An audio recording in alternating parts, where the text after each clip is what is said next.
I decided to come to Lewis and Clark because it was close to home, inexpensive. I wanted to become a computer graphic designer, also become an animator as well. Hopefully with this degree, I could break into the video game industry or the film industry. Affordable, close to home, cutting edge technology. Lewis and Clark.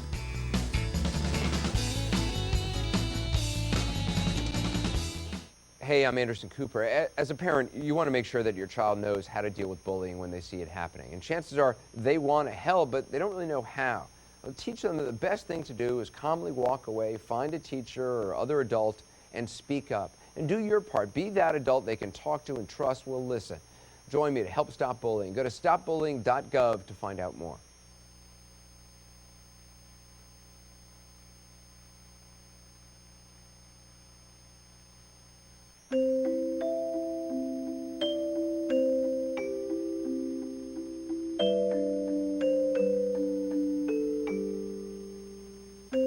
Lead paint poisoning affects 1 million children today. If you're pregnant or have young children and your home was built before 1978, you could be at risk. Learn how to protect your family.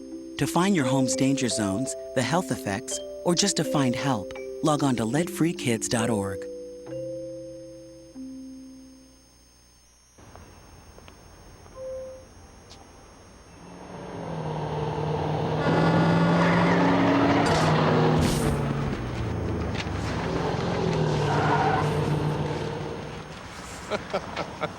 This can't be happening. This can't be happening. Of course it's not happening. Armored car.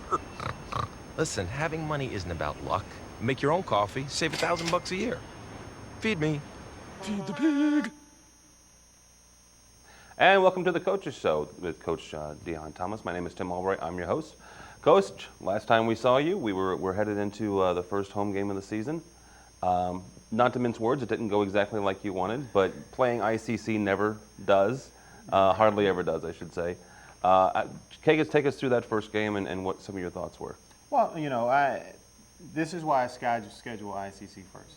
As I said earlier and at the last show and before the last game, is ICC and Tony Weisinger coach team will show you exactly what it is you need to work on. Now, I will say I expected to win that game, but they'll definitely show you if you have any flaws or whether it's character or it's toughness or it's rebounding. And I think the last game they definitely exploited those areas against us. Now, we practice all week on many different things as other teams do around the country. You know, one of our biggest things, because I believe truly that if you can out-rebound a team and you defend, you'll always be successful. And if not, you'll definitely always be competitive. So in our practices daily, we work on rebounding and we work on our half-court defense. And those are the two of the biggest things that shut us down last week. You know, I mean, we actually won the rebounding battle statistically. And actually, number one, we had 37 rebounds. They had 36 for the game. But the problem was they had 11 offensive rebounds, and they had 19 points off of the 11 offensive rebounds. Oh, wow. So anytime you get into that type of situation where they're converting those many offensive rebounds into second chance points, it's going to cause a big problem for you, and it did for us.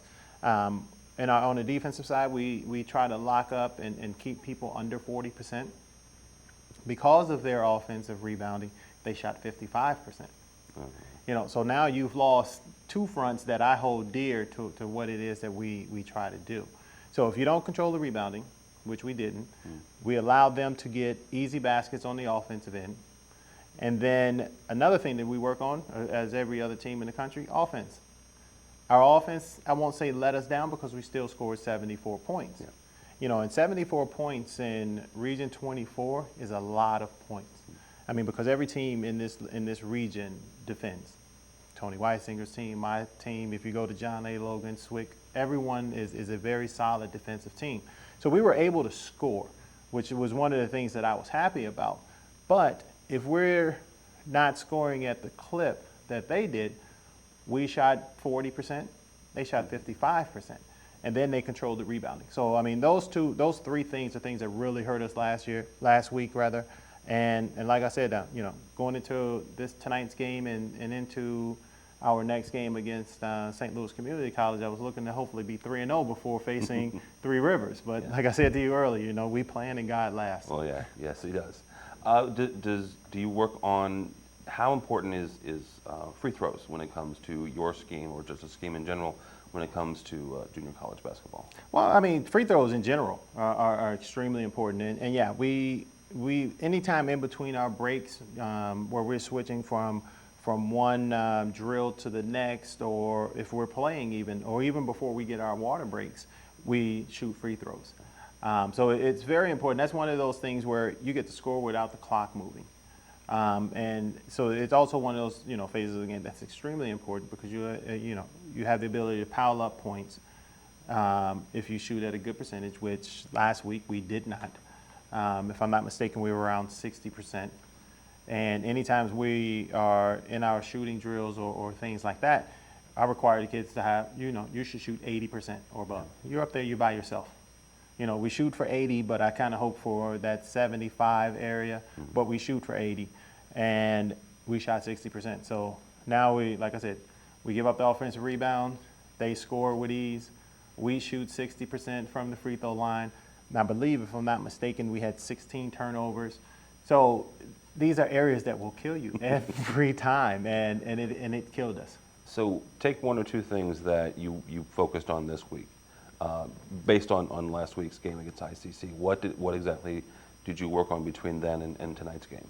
Well, really the same things that we always work on, because like I said, two of the mainstays in basketball that you have to do in order to be able to win is, one, rebound the basketball. If you can't rebound the basketball, you're going to have problems. So we did a lot of box-out drills. I mean, I even went back into my archives and took some Tom Izzo box-out drills so we can incorporate those into what we do as well. And defense. You know, we really buckled down, got back to the basics, explained to the kids where they were making their mistakes, and actually got out there on the floor and showed them where their mistakes happened and what they need to do to correct said mistakes. Good. You mentioned the fact that you guys scored over 70 points. That was not, one or two people. Is there anybody who is standing out to you already in this season? Maybe one or two players that are surprising you, maybe? Well, I'll say I'm happy with the way my team played during the offseason, during the preseason rather, and those players that showed in the preseason, with the exception of a couple, really showed up in the last game. Barack Eslick, who's one of my freshmen from Turkey, he came out and he had 29 points the last game. Now, personally, I don't want him scoring that many, but I was glad he was able to do that because he kept us in the game. A lot of times when we were down because of foul trouble or things like that, and that really hurt us, he was able to keep us in the game and keep us right there with them the whole time, even though the rest of the guys were struggling. So Barack Eslick will probably have to be the brightest star for me right now, coming off of the way he played in the preseason and the way he played in the first game. And then Davi Austin. Davi Austin is our leader. He's a 3-year kid here. He was injured last season, so he was able to sit out and got recuperated the shoulder. Came out the first game, unfortunately, with the new rules in play. You can't put your hands on people, and we are a physical team. Yeah. I like for my guys to get up in you, defend you really hard, and put that pressure on you. But because of the new rules, they called a lot of fouls. I mean, within the first, if I'm not mistaken, 7-8 minutes of the game, he had 2-3 fouls. Yeah. So he was pretty much in foul trouble the whole game. But the second half, he was able to come out and really give us a spark, and he ended the game with 16 points. Yeah, that's not bad at all. Talk about tonight's game against Missouri Baptist. What do you expect from them? Well, anytime you're playing a JV, you never really know what to expect because is it their best players that are on that team? No, they're normally the young players that they'll put on that team, and they're grooming in order to play for their varsity team. So you never really know what to expect. But I will say this: the 2 years that I've played them previously, they've come out, they've been very well coached. They come out, they play really hard, and they play with a lot of discipline. So I'm expecting those same things tonight, but I'm more so concerned about how do we come out as a team, as opposed to the way we came out last week against ICC. Do we come out and Have you corrected the mistakes from last week with the boxing out, with the defensive problems, or do we continue in that rut with the same thing? So I'm looking for some other people that also didn't play very well that last game to step up and play, especially my sophomores like Milos Petrovic, who has had a tremendous preseason and came out and laid a goose egg. Laid a goose egg the first game. He's somebody that we're depending on, and so I'm expecting him to come out and play a little bit better. And then we also have one of my kids that was injured, or Hortum, which is another kid from Turkey. Definitely my best interior player, but he was out last week, so we have him back this week. So I'm looking to get him in shape and get him up and going. Very good. All right, we're going to take a quick break. We'll be right back with Deon Thomas.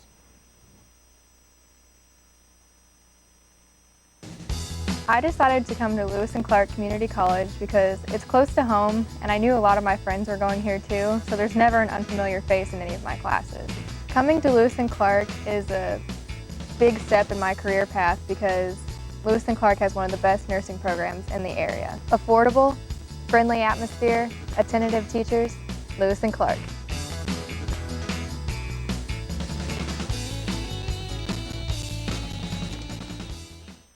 Takeout meals for just $12.99. Call it. Sherry Pearson. You are the sole surviving heir of the King of Montanopolis, and you are now worth $45 million. I'm rich. This can't be real. Of course it's not real. Come on. Having money isn't about luck. Like that takeout meal. Cook at home instead, you can save thousands a year. Feed me. Feed the pig.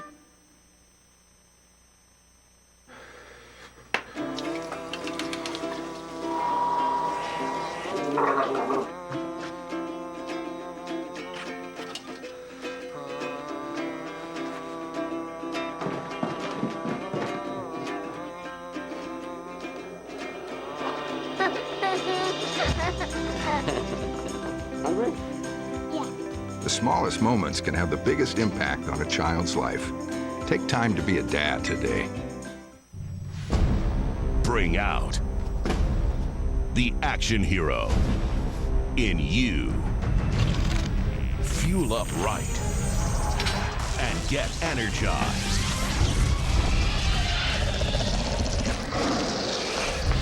Be part of the greatest action movie ever. The first movie that puts you in the action. Show us how you train and eat like an action hero. Join in at actionheroalliance.com. Welcome back to the Coaches Show with Coach Deon Thomas of the men's basketball. Coach, you have 2 players this year from Turkey. You've had a number of players from the Baltic region, I guess is the best way to put that. What's it like having foreign players on your team? Actually, I love it. I mean, I love it.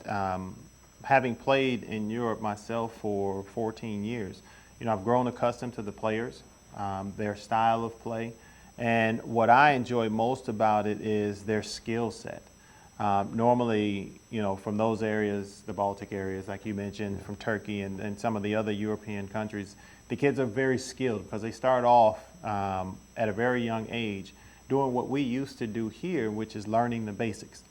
So if you see big guys like my guy tonight, who can shoot the ball from the 3, or Dusan Sparavallo, who was here before, a 7-footer that can dribble the ball, that can shoot the ball. That's how they're taught. They're taught from, regardless of how tall you are, how short you are, to be able to play basketball. Basketball players have to be able to dribble, pass, shoot, catch, and run. And these are the things that they teach them that we have gotten so accustomed to the athleticism here in the United States that we don't really teach the basics anymore. So, I mean, it's truly a pleasure to have those guys on the team, especially the 2 guys that I have now. We mentioned Hortum, which means tornado, actually. Wow. So they call him the Tornado. That's good. Is his nickname. So, to have someone as skilled as he is, I mean, the kid is 6'11", 265. But last year at the prep school he went to, he shot over 43% from the three-point line, three-point arc. And now to be able to go in the post and play the way he does down there, and pass the way he does. I mean, he's almost like a point guard when he's in the post, because of his passing ability and his shooting abilities. And then have someone like Barack, who can get to the basket, who can shoot the ball, who plays multiple positions. I mean, he can play from the point guard to the small forward position for me, which allows me to have, gives me a lot of versatility to be able to use those guys in different areas. So how do you go about recruiting someone from Turkey or from someplace else other than the United States? Well, the good thing is, having played there for so long, I constantly have people that I know or that knew of me, while I was there, contacting me about their players. Hey, Dion, I got this player, or I got this player. Take a look at this guy, and they'll send me the video. And as I go through the video, the game videos, of course, the highlight clips and different things like that, that's pretty much how I get to know them. Or like I said, my agent friends that are over there, they always have a young kid that is not ready for professional basketball or that wants to go to college, which is normally the ones that we get are the kids that want to go to college. So speaking of recruiting, when do you start that? I mean, are you always recruiting, or is there a certain time that that you start, like, this is my day to start recruiting?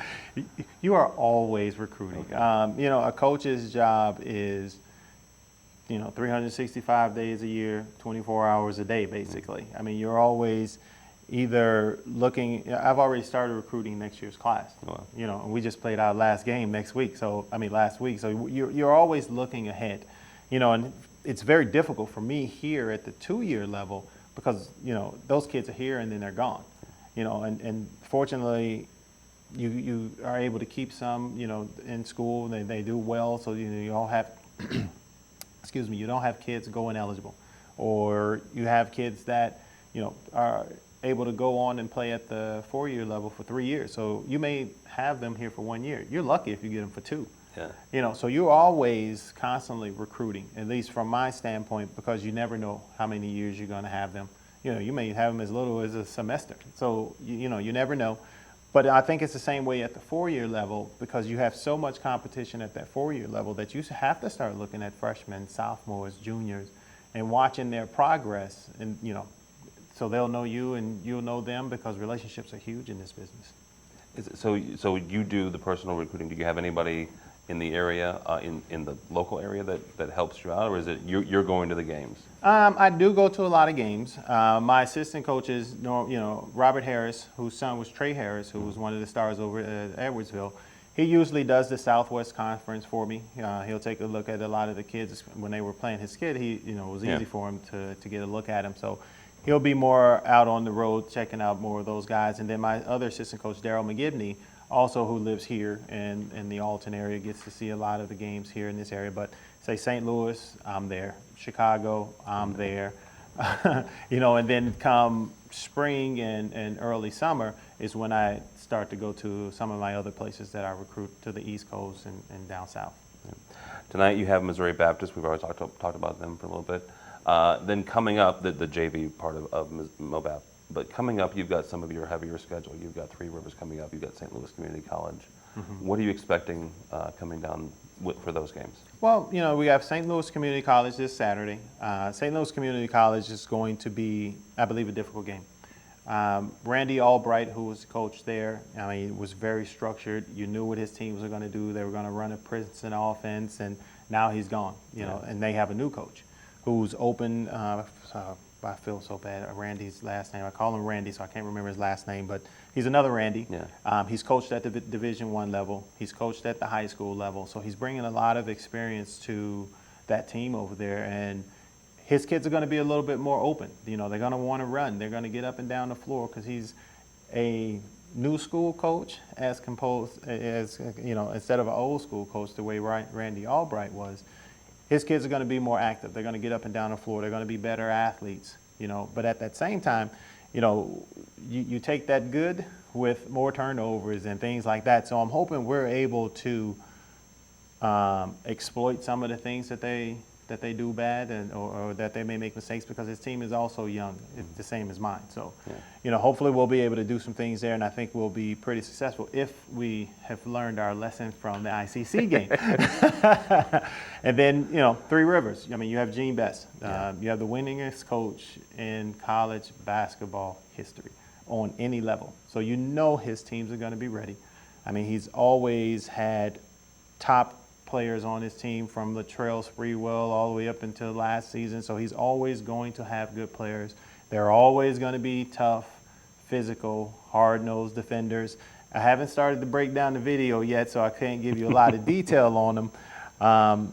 But you just know with a Gene Best coach team, you know what you're going to get. You know you're going to get a hard defensive team. You're going to get a team that's very structured, that's very athletic, and that's going to come out and play hard every step of the way. And then the most difficult part about it is we have to go to Popular Bluff. Wow. You know, and I think Coach Best has lost 5 games in Popular Bluff, and you got to think about it. He's been there since the 60s. Holy cow. Well, it's more than 5, but it's still definitely not nowhere near what you would expect. So it's going to be a tough game. I mean, those guys are always ready, and you know, then they got the home crowd. Yeah, talk about the home crowd for a second. I mean, how important is crowd involvement in the community coming out and watching you guys game? You know, it's very important, and that's one of the things that, you know, I've tried to really get going here at LC, because this is the community school. Mm-hmm. I mean, this basketball team is the community's basketball team. So you'd love to have that support and to have them come out and you know, give that extra burst of energy for the team, because that's what it does. Yeah. I mean, when you come out on the floor and you look and you see people in the stands and these people are cheering for you, it doesn't allow you to let down. It doesn't allow you to fall asleep, you know, because you're not just playing for you. You're playing for you, you're playing for your team, you're playing for your school, and you're playing for those people that are sitting in the stands. So it definitely gives you an extra motivation to do your job and to work harder. All right, real quickly, what type of game would you rather play? Would you rather play against a new coach or an established coach? I'd rather play against a new coach with no experience. No experience. And the bad thing is I don't have that. Randy has no. experience, and he has, you know, he's a heck of a coach, the same as Albright was. So I'm expecting a very difficult game. All right. Well, Coach Thomas, thank you so much. Thank you. We'll leave you now and have Missouri Baptist here in a few minutes. I chose Lewis and Clark Community College because my dentist and my dental hygienist both highly recommended this school for the dental assisting program and dental hygiene program. And I feel completely prepared after going to just a couple semesters here. I feel like I know what I'm doing now. These great teachers, I feel like I can have one-on-one chances with them. So I feel completely prepared thanks to this college. Highly recommended, fantastic atmosphere, and great teachers. Lewis and Clark.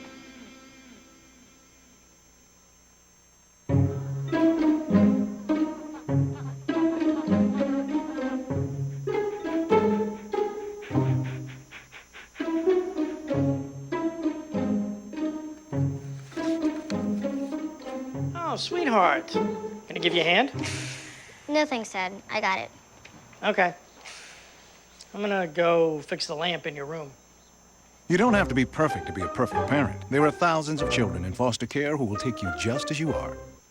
Packers. Viking. Packers. Viking. Viking. Red state. Blue state. Vegan. Carnivore. We come from different places. Uptown. Downtown. Optimist. We come to different conclusions. Half empty. Half full. But when we live united, we create real, lasting change in the building blocks of life. The education, income, and health of our communities, our families, united. Even the person next to us. Live united. Real change won't happen without you. So give, advocate, volunteer, live united. Sign up at liveunited.org.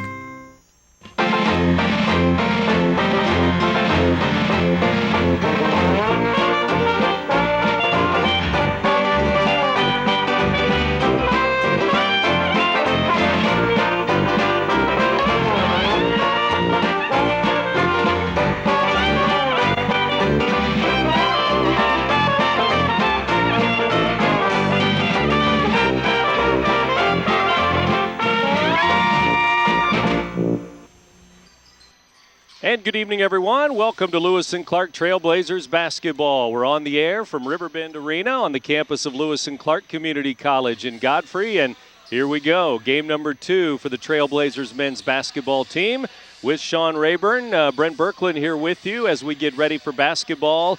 The Trailblazers lost their home opener 1 week ago. Another home game tonight, and they'll try to get in the win column, Sean, after losing that first one. Yeah, they really got to look on their height, and hopefully they can be consistent early on and get out on a good run.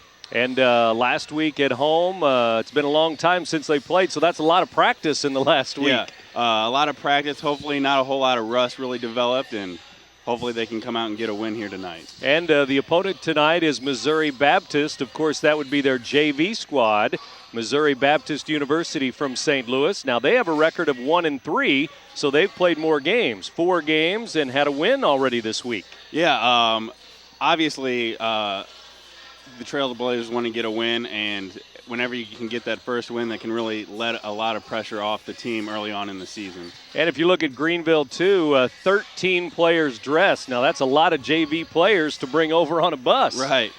Yeah, packed bus ride. They're probably going to be getting a lot of players in, switching in and out, so it'll be an interesting game tonight. And that means a lot of depth. We'll have to see if that comes into play at the guard position or maybe the bigs, see if they've got some good height. See how that goes in terms of MOBAP. The Spartans coming to town to take on Lewis and Clark. Trailblazers again at 0-1 after losing their home opener. Let's go down to the floor and get it started tonight.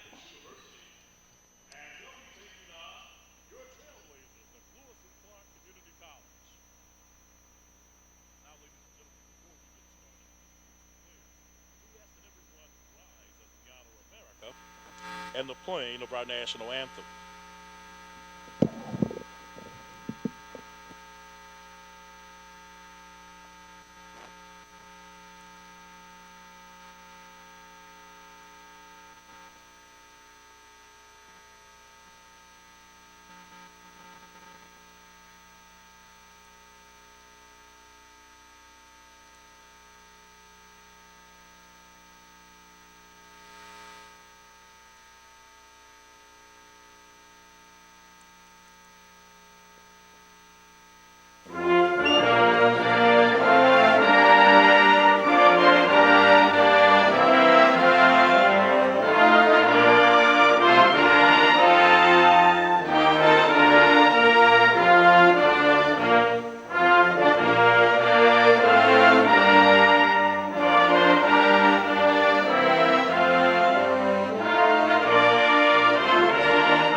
And now let's meet tonight's starters.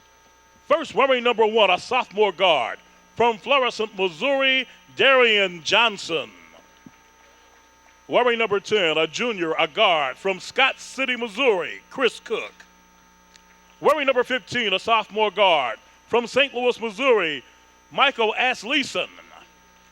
Number 21 is a junior from St. Louis, Missouri, Ben Fiala. And wearing number 22, a junior from St. Louis, Missouri, Cornelius Dotson. Ladies and gentlemen, they are the junior varsity of Missouri Baptist University. And now, ladies and gentlemen, it's time to make some noise. Here are your starters for the 2013 Lewis and Clark Men's Trailblazers. First, wearing number 1, a sophomore 6'1" from Newark, New Jersey, Davi Austin. Wearing number 20, a freshman 6'4" from Miami, Florida, John Craddock. Standing in the middle, wearing number 50, a sophomore 6'9" from Belgrade, Serbia, Milos Petrovic. Wearing number 44, sophomore 6'7" from Tell City, Indiana, Chris Connor. And wearing number 24, freshman 6'4" from Istanbul, Turkey, Barack Eslick. Lewis and Clark assisted by Darryl McGivney, Robert Harris, Dave Stalker, the head coach and athletic director, Dion Thomas. There's your starting lineups for tonight's game. MOBAP, Missouri Baptist University's JV squad. The Spartans coming in from St. Louis, taking on the Lewis and Clark Trailblazers. And Trailblazers, a little size in the lineup with Milos Petrovic to start once again. And Petrovic, of course, at 6'9", Connert at 6'7". So a little bit of size, and that's a little more size than MOBAP out there, Sean. Yeah, it's really their size is going to give them a chance to really take control of this game early on. See how things go as we get things rocking and rolling tonight. MOBAP in navy road jerseys, trimmed in a little red and a little white. And, of course, the white home jerseys for the Trailblazers, trimmed in the blue. And the blue and white of Lewis and Clark losing the tip. And we are underway with the Spartans holding the basketball, and they bring it out high to Fiala. He swings it over to Asselschen, and Asselschen swings it to the right side, and they keep it out high to Chris Cook, one of the guards. Now to Darian Johnson. Everybody gets a touch here the first time down for the Spartans. Johnson with some pink shoes and pink socks out there. You can't miss number one. Here's a three ball, and it's an air ball by Fiala. And back the other way comes Eslick to Connert. Now down to the corner and quickly down to Milos Petrovic. Little baby hook is good, and the 6'9" center scores for the Trailblazers. 2 quick points as they got it inside. And now the Spartans out high. Throw it away. Over and back it goes, right through the hands of the point guard, Dotson. One of the guards, Dotson, right back to Lewis and Clark. Yeah, a little sloppy pass there by the Spartans, and Lewis and Clark with the ball again, and we'll see what they can do. MOBAP JV squad, coached by Joe Myers in his 3rd season at Missouri Baptist University. We have a foul in the lane here, and it looks like a MOBAP foul right at the rim as Eslick went right to the rim, just like he did last week when he scored 29 points. And Coach Dion Thomas was saying that they need a little bit more balance on the score sheet. Maybe put 3 or 4 players in double figures. Right. And if you can have a balanced team, only good things are generally going to happen. And Eslick right there, he had no problem driving it to the net. And unfortunately, his free throws right there didn't really pay off this time, but it will. He missed both free throws this time. And last week in the home opener, he went 6 for 6 at the line in the first half and went 7 for 7 before he finally missed a free throw. He misses a couple here. Now they swing it to the corner and try a three. It's off the rim again as they've tried a couple from long range here so far. Here comes Austin the other way with Trailblazers leading 2-0. Eslick for three. It's off the rim, no. Petrovic fights for the rebound. Craddock comes out of there with it. Finger roll good as Craddock found the loose ball and laid it in for the Trailblazers. Yeah, so far the Trailblazers have really done a good job of following up their shots and picking up the loose balls. Active on offense and defense, too. There's a circus shot that goes in for Cook over his head without looking, but he kissed it off the glass, and it goes in for their first bucket. Here's Petrovic inside, gets a step, lays it in again. That's the big man again. And tipped out of bounds by the defense there. And Lewis and Clark with an early 6-2 lead. And Milos Petrovic doing some damage early on. 6'9", sophomore, 210-pound sophomore from Serbia. Now inside, a foul is called on Lewis and Clark. Eslick was there, and so was Connert. And it looks like it's going to be Eslick with his first foul. That'll be team foul number 1. Aslation at the line. He's a lefty, and Aslation puts it up and in, and that free throw brings it a little closer now. 6-3 in favor of the Trailblazers, and a left-handed shooting guard will put it up and in again. Yeah, MOBAP not going away early. They made a couple mistakes turning the ball over, but now they've got points on the board. Connert inside, kicks it to Eslick, and now an offensive foul as he went charging down there. And right on the baseline, Good play by number 10, Chris Cook, as he took the charge.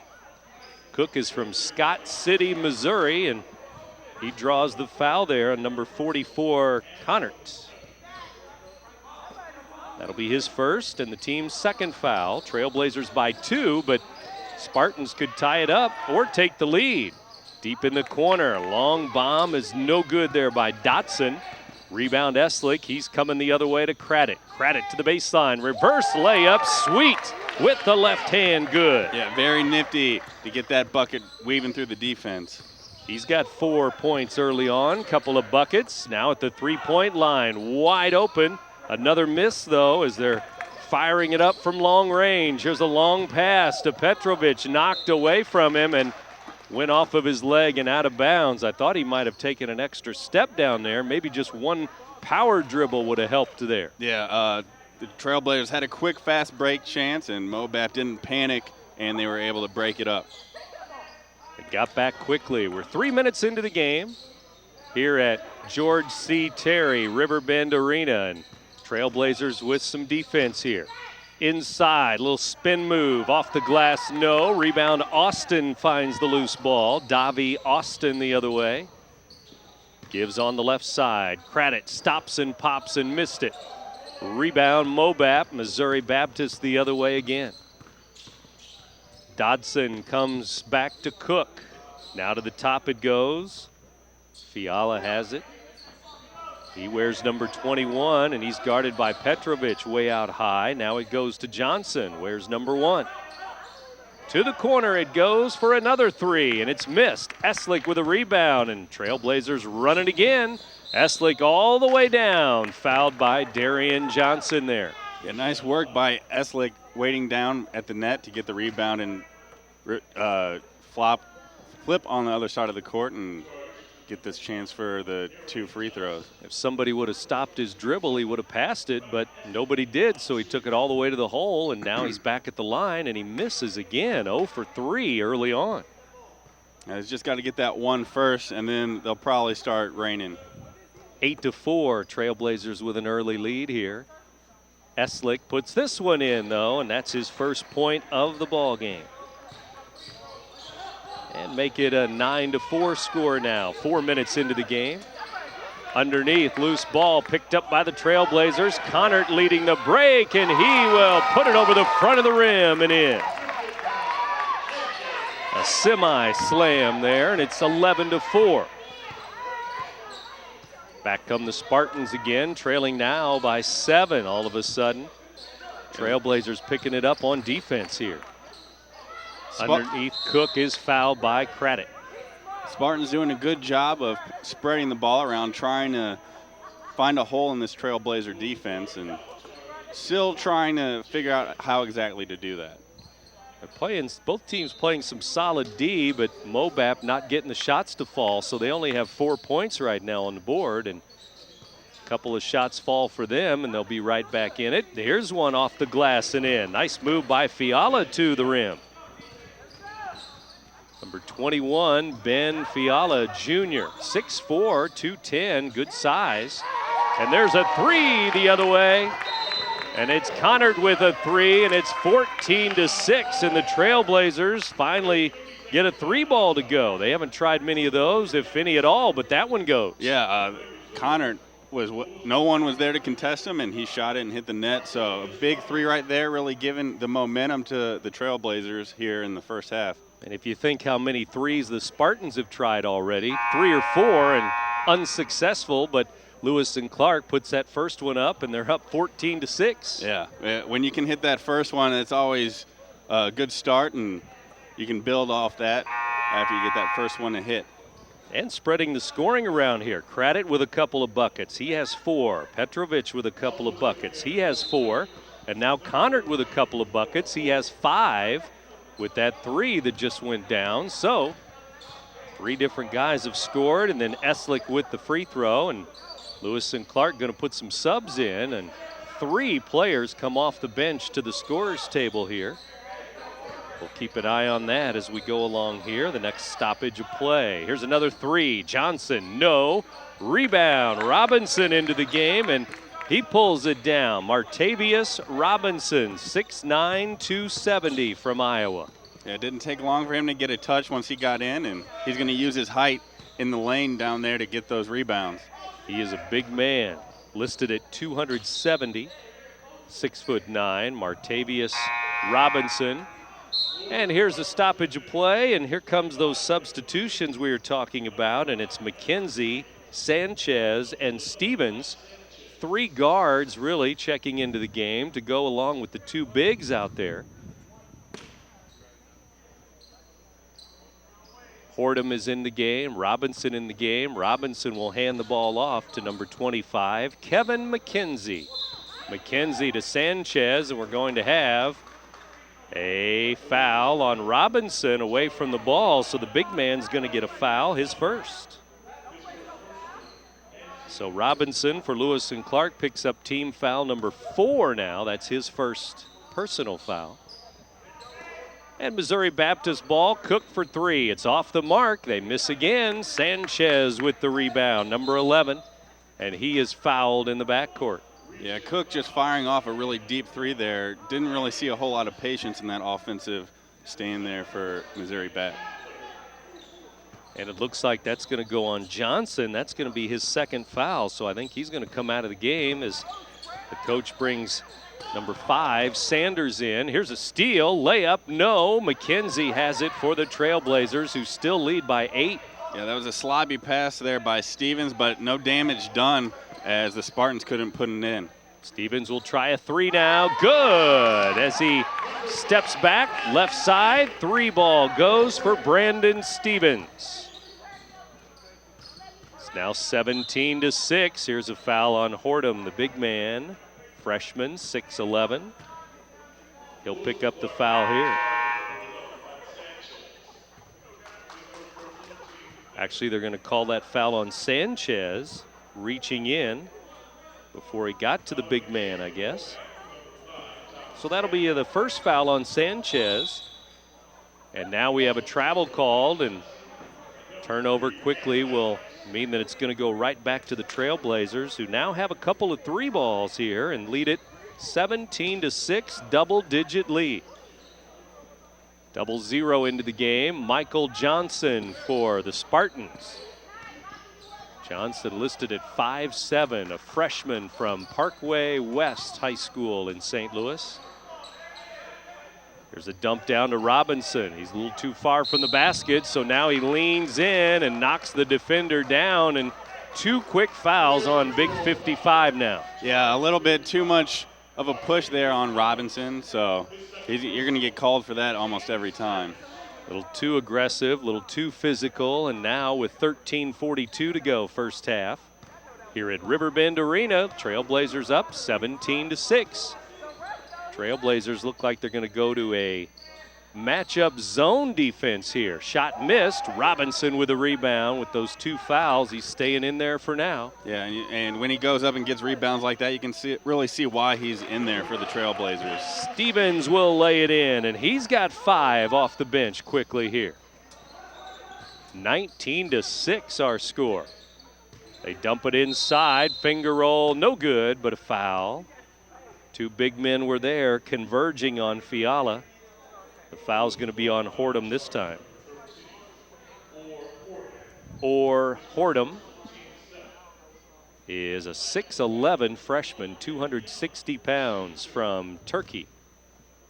And Fiala at the line here, number 21.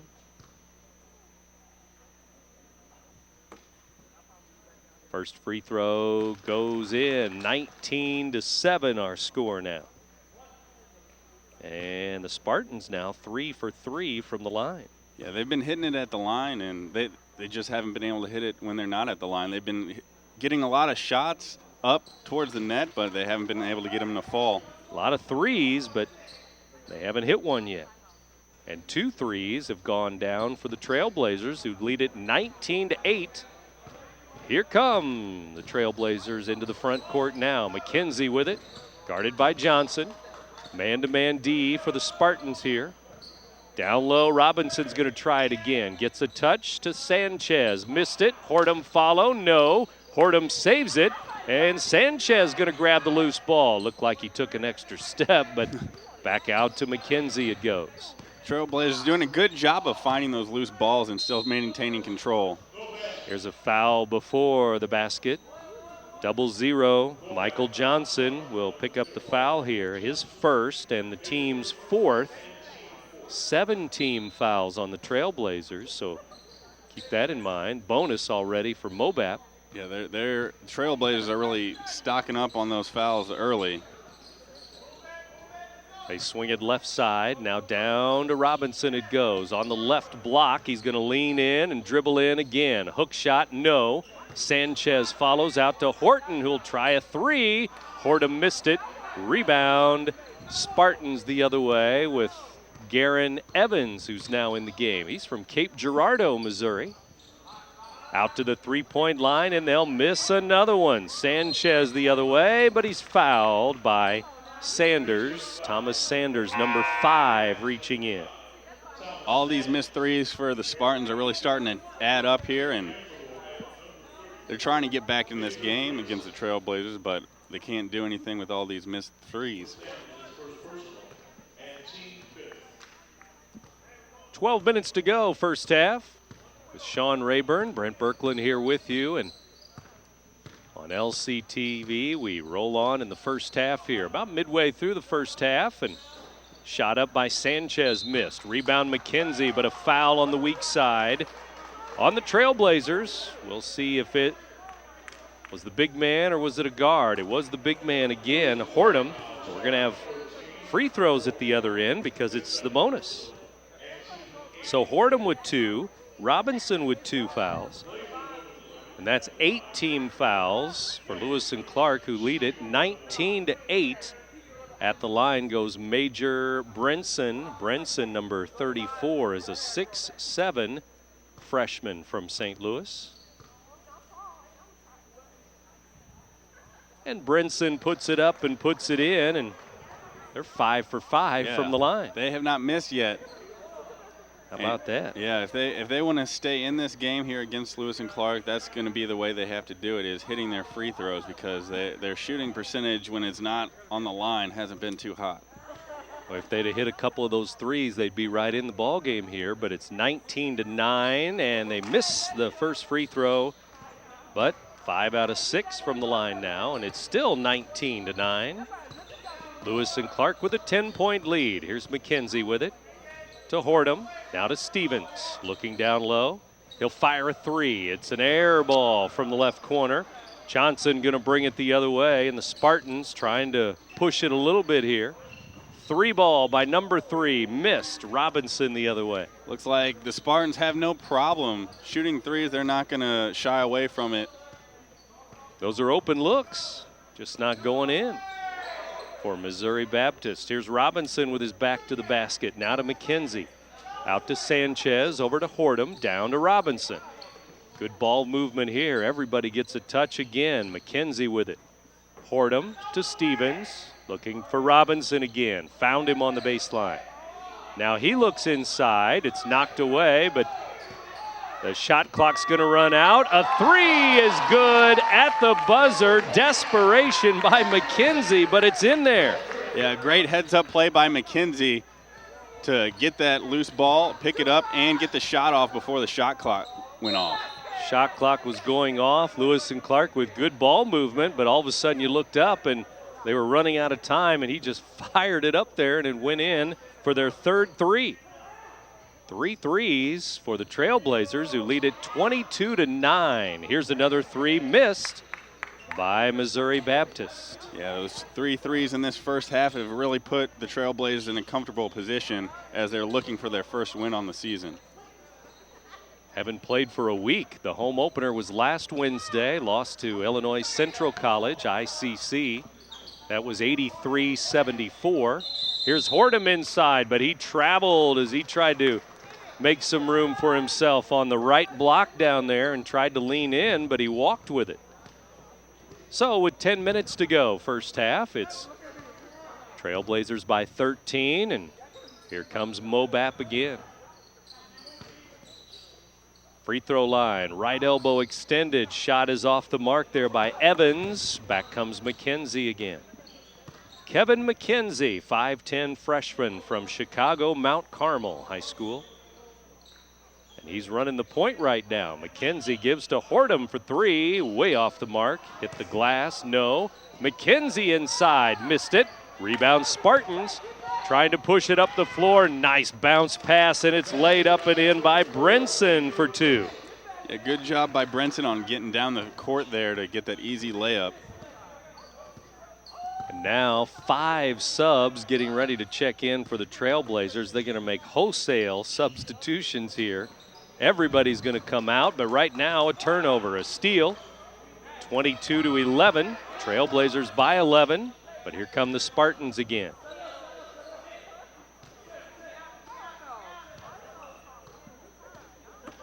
And again, 5 new players are going to check in for the Trailblazers, a couple of starters. Now the shot clock goes off, and I don't think it was ever reset though. And so, Coach Joe Myers noticed that right away when it went off, and it seemed like it was a short shot clock there. Now some starters do check back in. Eslick and Craddock. Connert back into the game. Austin back into the game. So 4 starters back in, and also number 10, Chris Springman, into the game. Here's a steal by Craddock. Jam time on the break for Craddock for 2. Yeah, Craddock didn't waste any time. Once he got subbed in, he saw that errant pass. He had enough time to pick it off and take it in for the 2 points. 24-11 our score. Out to the right wing, 3 ball is short, no good, but they get the offensive rebound and they'll lay it up and in. Spartans not going away. They're still trying to fire those threes and get back in this game. Down to Springman it goes now, who's into the game. Out to Craddock. Connard gives the ball away, and Eslick will fire it back out high. Austin to Connard to Eslick. Eslick driving, glass, good. His first field goal, he's got 3 points. Barack Eslick from Turkey with 2 there. And it's now 26-13. Lewis and Clark with a 13-point lead. They've doubled up the Spartans. Here's a bounce to the corner, and Sanders will throw it inside. Brinson, a little fadeaway. No. Lewis and Clark ball. Yeah, good defense there by the Trailblazers. Throwing it inside to Springman. Reverse layup. Good. Number 10, Chris Springman. Chris Springman, a 6'4" sophomore from Brighton, Illinois. Southwestern High School, the Piasol Birds. Brighton area. Up the road, a little bit to the north, Southwestern High, and Springman hits a bucket. Off the bench. Inside, Brinson blocked away by Craddock. Here comes Austin the other way, flying by the defense, but out of control, and he's out of bounds. A little too fast there, actually, on the break, and he turns it over. Yeah, just a little bit too out of control there, but still a good position right now for Lewis and Clark as they lead it with 6:54, 28-13 here in the first period, or first half. We're under 7 minutes to go until halftime. Out high it goes to Fiala, now to Johnson. Johnson number 00, right around Austin. Kick it to the corner, Sanders for 3. Nope, they miss another one. Brinson with a follow. It's no good. Tipped out by Eslick, who's over the back there, and Lewis and Clark knocked it out with 6:29 to go. The one thing I will give the Spartans is their passing game has been pretty good. They have been able to get the open shot. They just haven't been able to hit it. A lot of open shots. You're right. Johnson inside is fouled. Good move to the basket by 00 there, and he was fouled by Austin.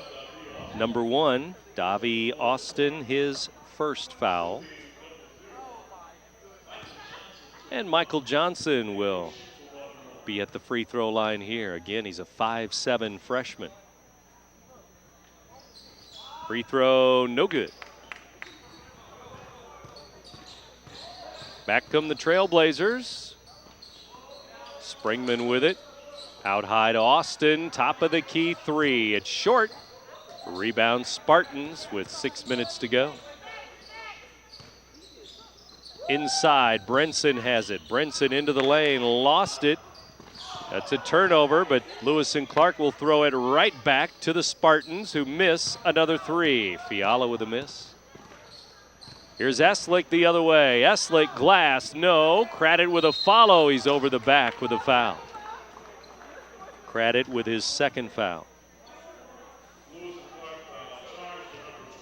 That's 10 team fouls on Lewis and Clark in 14 minutes of basketball. Yeah, that's quite a bit of fouls here for one half.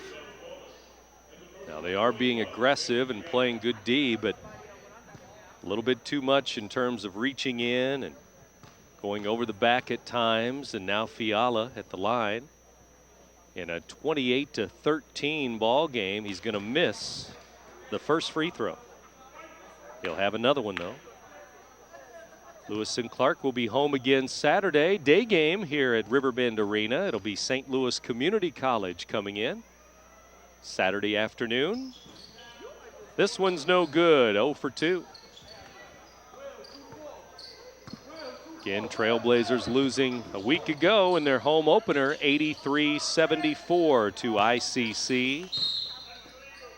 Eslick driving in, but an illegal screen for him, and that illegal screen was set by Springman. They've had a couple of illegal screens, too, away from the ball. And so Springman will pick up the foul for Lewis and Clark. And we're at 5:25 till halftime. Driving in, Fiala, glass, no. We're going to have another Trailblazer foul. Might be Springman again. It is. So the Trailblazers, the last couple minutes, they really have had a chance to really take this game and take control of it, but they're letting the Spartans stick around with all these fouls. In the air, and this free throw is good. Fiala, now the leading scorer for the Spartans with 5 points.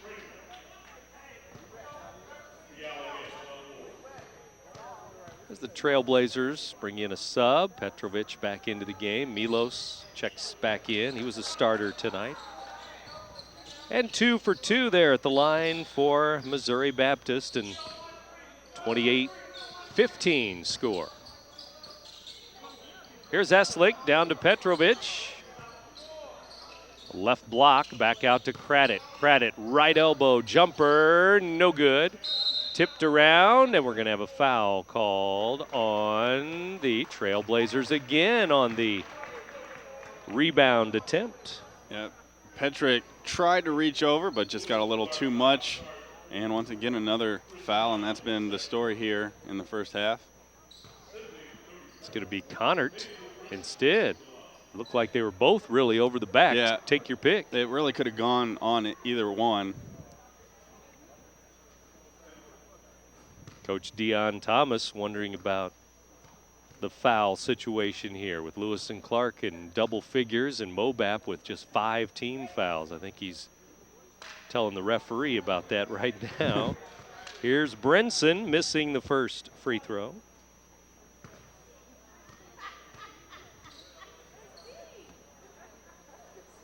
Now 5 missed free throws, make it 6 now for the team. Mobap all of a sudden has missed 6 free throws. They started out hot from there too. Here's Connert down to Petrovic, and jam time. He lost his defender and slammed it home. Yeah, Petrovic really started that drive and finished it as well with the jam. Here's a steal, and here they come again, leading 30-15. Austin to Eslick for 3. It's good. Nope, 2. He's on the line, but a long 2 is good. And it's 32-15 all of a sudden. Austin almost had another steal going the other way. Fiala for 3. Nope. Craddock. Lewis and Clark ball. 4 minutes plus remaining till halftime.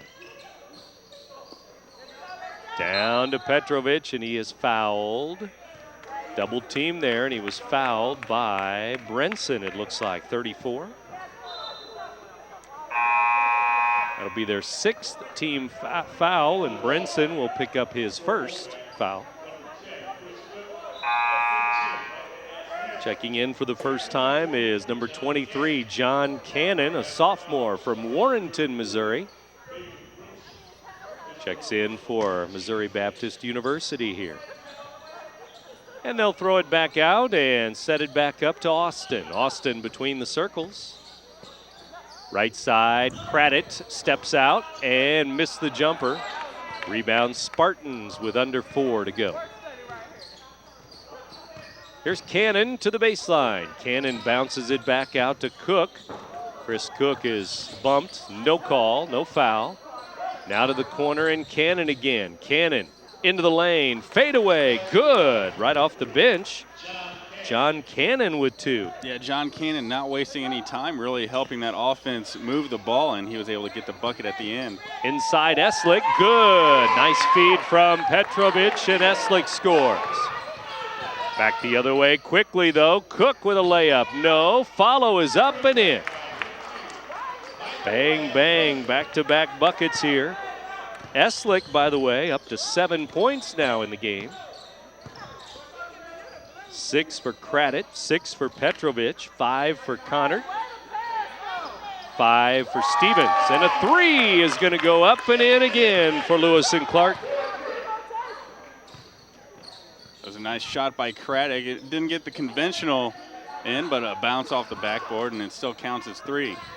And the layup's going to go at the other end. So now the two teams trading baskets here. It's 37-21. Trailblazers now with 4 threes by 4 different players. Connard inside, reverse layup is no good. Off the back of the rim there. To the corner it goes. Cannon, long 2. It's good. Cannon with another bucket. 37-23 now. Yeah, Cannon really helping the Spartans hang in here against the Trailblazers, but the Trailblazers offense not slowing down as Austin takes it to the bucket. His first points of the game.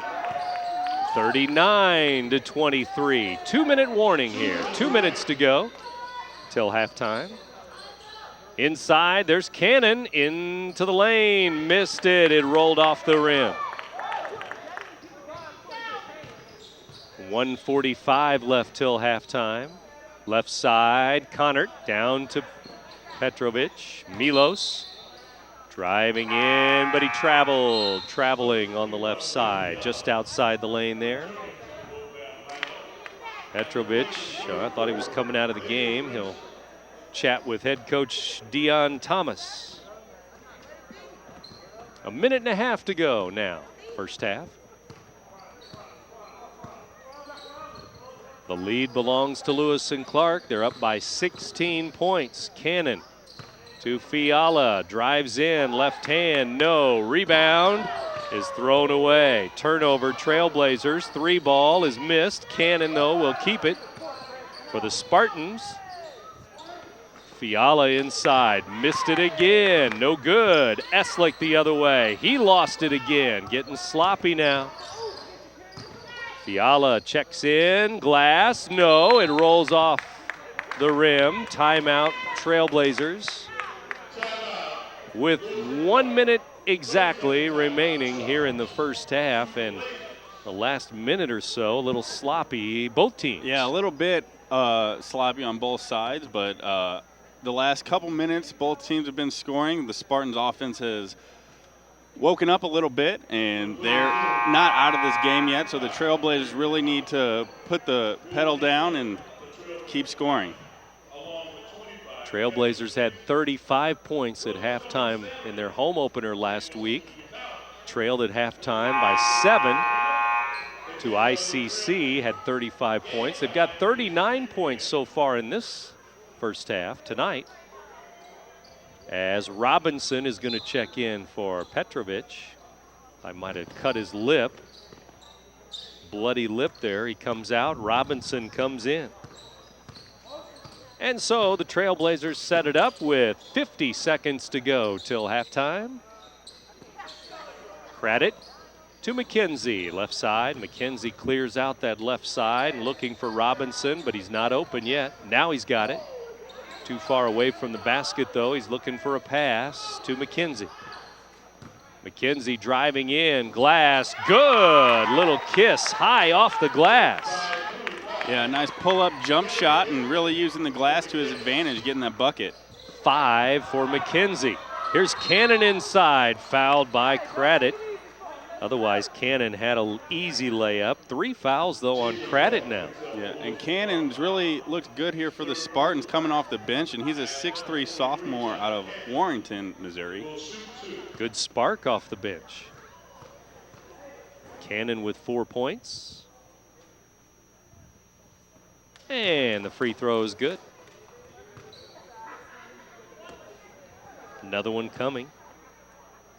And the Trailblazers will have 19 seconds till halftime to do something at the other end of the floor.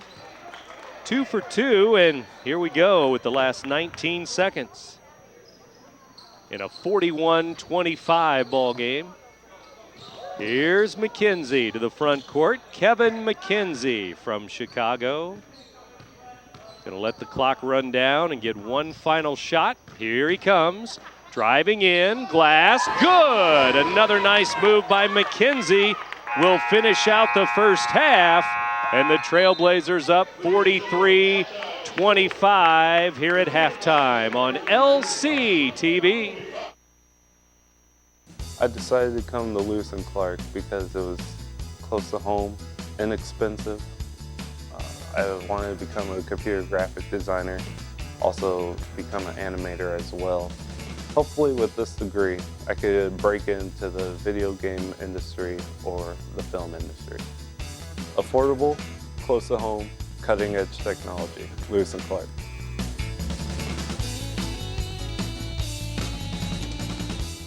Hey, I'm Anderson Cooper. As a parent, you want to make sure that your child knows how to deal with bullying when they see it happening. And chances are they want to help, but they don't really know how. I'll teach them that the best thing to do is calmly walk away, find a teacher or other adult, and speak up. And do your part. Be that adult they can talk to and trust will listen. Join me to help stop bullying. Go to stopbullying.gov to find out more.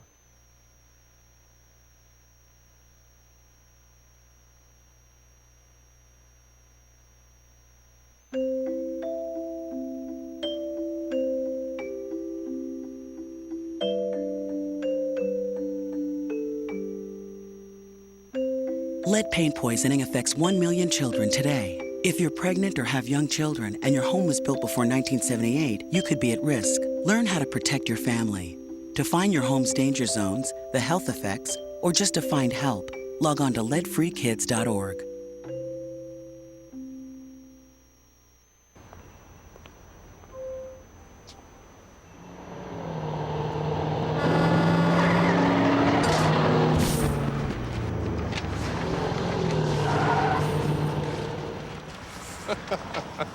This can't be happening. This can't be happening. Of course it's not happening. Armored car. Listen, having money isn't about luck. Make your own coffee, save $1,000 a year. Feed me. Feed the pig. And welcome back to halftime at the George C. Terry Riverbend Arena, where the Trailblazers lead Missouri Baptist by a score of 43-25. My name is Mike Lemons. I'm with Coach Tim Rooney, a soccer coach here at Lewis and Clark for over 25 years. And Coach, you had an exciting weekend with both the men and women's team playing for a chance to go to the national tournament, and one of those teams got through. Yes, the men got through. We beat Jefferson College at their place 2-1, and the women we played at Merrimack Community College and lost 1-0. So the men's team in this victory, it's a team that you had played one other time this year, and they beat you by a score of 4-3. How did the guys do in this game that made them prevail to win to go to the national title? Well, I think the first game, like you said, was 4-3. It was just a back-and-forth game, and they ended up scoring an unbelievable goal to beat us. It could have won either way that day, and we felt that, hey, if we play up to our capabilities, that we would have a chance to beat them. And even though we were on their home field, I thought we did an excellent job defensively, and We kept them in front of us the whole time, and we have some good players, and those players got loose. Melvin Beckett had a free kick, and he served the ball. Jake Stone got a touch on it. That was 1-0. And then J.B. Cameron give Melvin Beckett a ball in the slot, and he beat like 3 guys and buried one in the far corner. So that was 2-0 with about, I think, 4 minutes to go. And then we had a little lax where they scored with 1:09 left in the game to make it 2-1. But overall, I thought we had a majority of the play, and we did an excellent job defensively. And, we just have a real nice team. That's fantastic. So the national tournament is in Tyler, Texas, and we're used to hearing you take our women's soccer team to national tournaments. You've won a couple of them, and this time it's the men. And what can we expect in Tyler? I know that you're in Pool A, which you're the 8 seed, which includes the 12 and the 1. Right. And that number 1 seed looks pretty tough. They're 21-0, I think, on the year. Yes, they are. And, the whole thing is, you have to try to get yourself in the tournament to begin with to have a chance, and we did that. The thing that bothers me is everybody goes, it's the first time you've been there in a while, which is true. But the other fact of that is, hey, we've won 8 straight regions, not straight, but I mean 8 times we've won the region, and we lost that next game to go to the tournament. So it's not like we're just barely getting there. We've been knocking on the door for a while. We just haven't got through.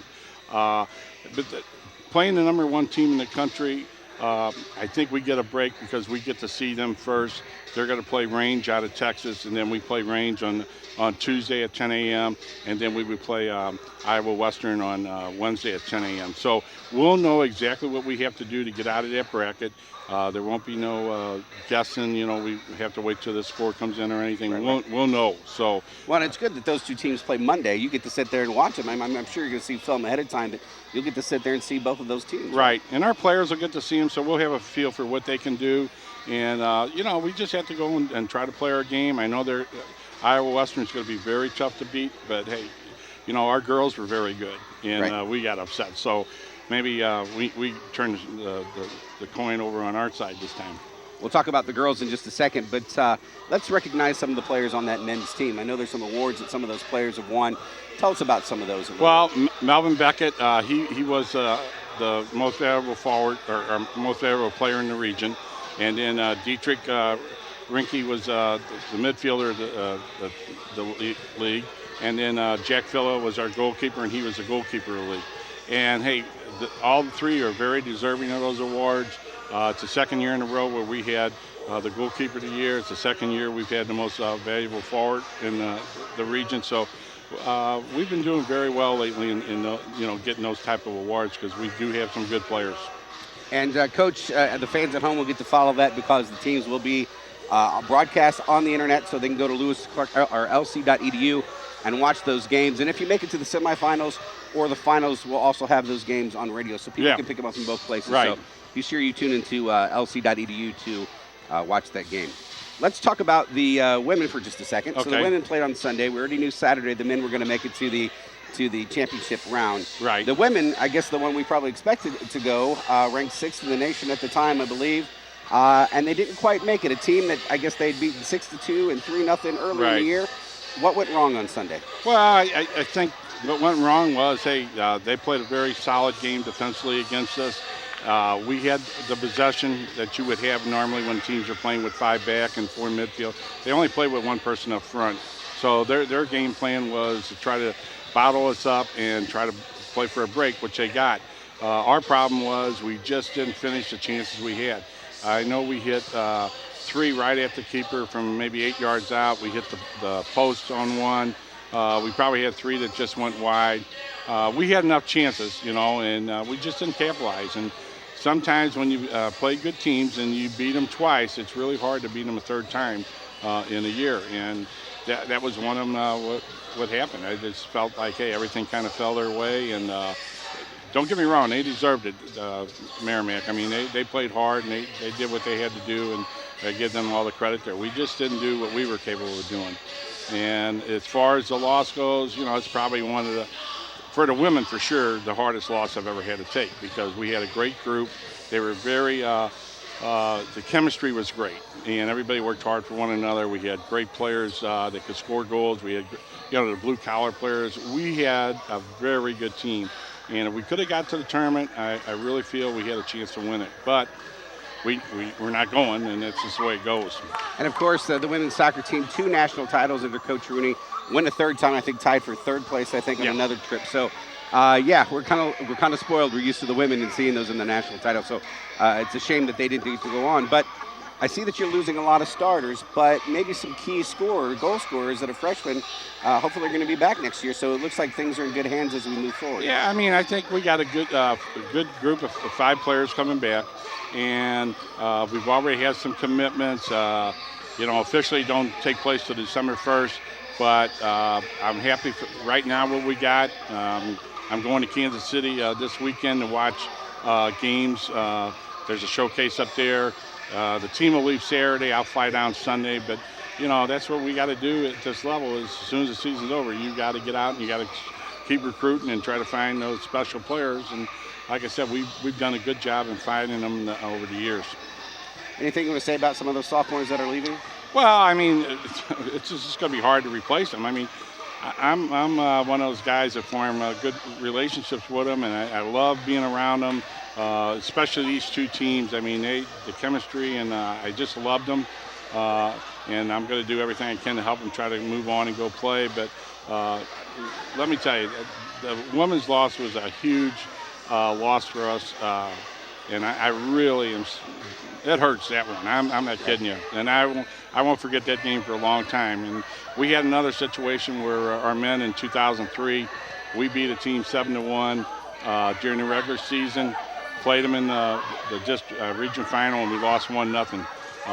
And that loss, that's 10 years ago, and that loss still bothers me. So that's tough, but we'll get over it. Well, I can tell you the rest of the campus, we're not as involved as you are in these games, but I can tell you we were kind of bummed out as well. So sorry for that loss, but we know the women are going to have success. So talking about a couple of those girls real quick, we have about 30 seconds. Okay. Miriam Taylor, Michelle Peterson, both big goal scorers for your team, and they're going to carry the torch. Yeah, those 2 have scored 32 and 31 goals. Claire Skaggs is our sweeper. She was a first-team all-region, very good player. And, we got Meyer and Renee Meyer and Courtney Pickinson coming back. So, we feel like we're in good shape there, and like the girls that have committed, I think we're okay there. So I'm happy right now with what we got. St. Louis Soccer Hall of Fame inductee. He's also been the National Coach of the Year, the Regional Coach of the Year. We're happy to have Coach Tim Rooney here with us at Lewis and Clark. Mike. Thanks for joining me. I appreciate it. No problem. We'll be back with the second half of this basketball game. Lewis and Clark leads by a score of 43-25. Back with the second half in just a moment. I decided to come to Lewis and Clark Community College because it's close to home, and I knew a lot of my friends were going here too, so there's never an unfamiliar face in any of my classes. Coming to Lewis and Clark is a big step in my career path because Lewis and Clark has one of the best nursing programs in the area. Affordable, friendly atmosphere, attentive teachers, Lewis and Clark.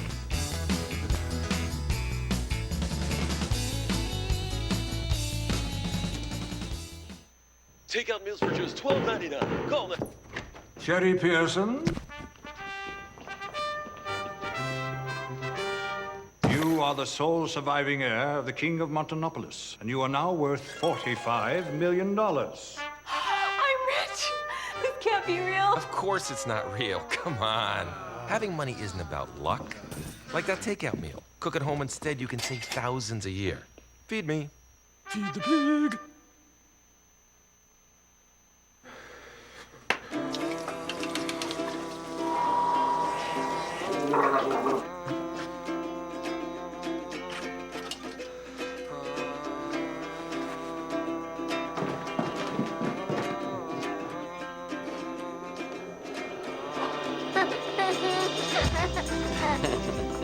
Hungry? Yeah. The smallest moments can have the biggest impact on a child's life. Take time to be a dad today. Bring out the action hero in you. Fuel up right and get energized.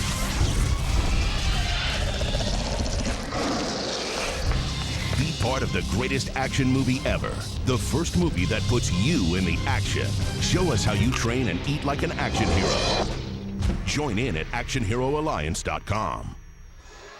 Welcome back to more basketball, and we continue with more halftime here. Trailblazers up 43-25 with some good balanced scoring, and that's what we were talking about before the game. They're being led right now by 9 points, and that is Craddock with 9. He also has 3 fouls, but some players with 5, 6, 7, 9 points here at halftime. Yeah, and as you said, Lewis and Clark, they've done a great job with a balanced offense, and that was one of the things they struggled on in game number 1. So they've really improved it from one game to the next, making it a balanced offense. Eslick had 29 points in the home opener last week, and this week he's doing some more scoring with 7 here at halftime. But again, 43 points. That's a good halftime total, and some good balance and some decent defense at times. Maybe cut back on the fouls a little bit here in the second half. They had a ton of fouls in the first half, so if they can cut back a little bit and stop allowing the Spartans to get all those free throws to hang in here, they should be looking pretty good.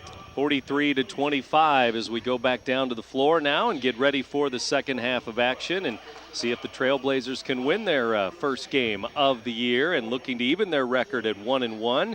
We'll see how the second half goes and see if they can keep that lead and keep the lead comfortable right now at double digits, because it's an 18-point lead as they stretched it out there near the end of the first half. So we'll see what the Trailblazers do. They look like they're going to bring out their same starters, the starting 5 once again, as we go down to the floor and take a look at the Trailblazers and Missouri Baptist University. And with Sean Rayburn, Brent Birkeland here with you on LCTV as we start the second half. 20 minutes on the clock, and we are ready to go. It is going to be Trailblazers ball.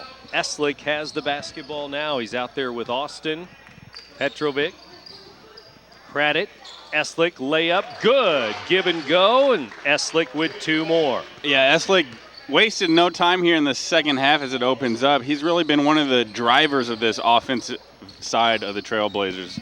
He likes to go to the rack, go to the rim, and Spartans going to the rim inside. Good interior defense, but the loose ball finds a Spartan. He lays it in and 1 with a foul. So just some bad luck there as it went right to Fiala. He laid it in. He's got 8 points. He'll try for a 3-point play as that's going to be foul number 2 on Eslick. So he picks up a bucket at one end and a foul at the other end. And it's a 3-point play as the free throw goes up and in.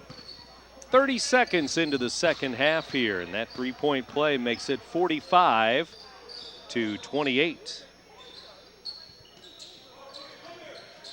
Craddock has it outside now. Right side for the Trailblazers. On the right wing, back to the top, and Austin. Now down low it goes to the big man. All 6'11", and the little hook goes in, and it's good for Hortum, the freshman, for 2. Yeah, it's really hard when you have a 6'11" man out there on the court, really hard to defend him, and that's definitely him showing why he's out there, getting that easy bucket. 47-28, the lead is up to 19. This layup is no good, and they throw it away. A turnover, it's going to come right back to the Spartans inside, and the layup is good. Yeah, that pass from Horton really hurts the Trailblazers, just a little off on the pass. Fiala with a foul there at the other end, and that'll be his first. Each team with 1 team foul now in the first minute and a half here, the second half. Trailblazers home again, don't forget, on Saturday afternoon. Playing St. Louis Community College. Here's Petrovic, and he puts it up and missed the free throw.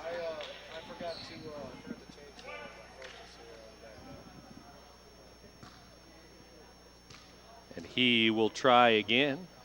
Free throw is no good. And the rebound is knocked around, and the Spartans have it. 47-30, our score. And here's the steal, turnover, and Craddock is on the move again. Jam time again. He slammed one in the first half, this one a two-hander. Yeah, only taking him a couple minutes to get that first jam in the second period. Also, as you may remember, Petrovic left in the first period with a bloody lip, but he's back out there, so not too serious for him. Couple of big men in there, 6'9" and 6'11". Inside, little fadeaway is going to roll off the rim. No good by Johnson. Back the other way, Austin lays it to Craddock. He'll lay it in. Craddock now 13 points to lead the way. Some good feeds too, and allowing him to get some easy buckets. And here's a foul. Milos thought he got all ball, and maybe he got a little of the arm, and he'll pick up the foul. Yeah, as you said, Austin, he's been really good at dishing the ball and finding the open man, really controlling this Trailblazer offense.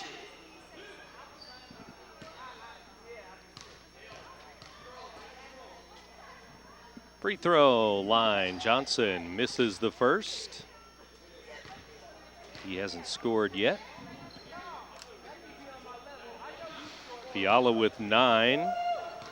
Eslick with 10 points. 6 for Cannon off the bench for Missouri Baptist as they get a free throw here. 1 out of 2 to make it 51-31 now on the scoreboard.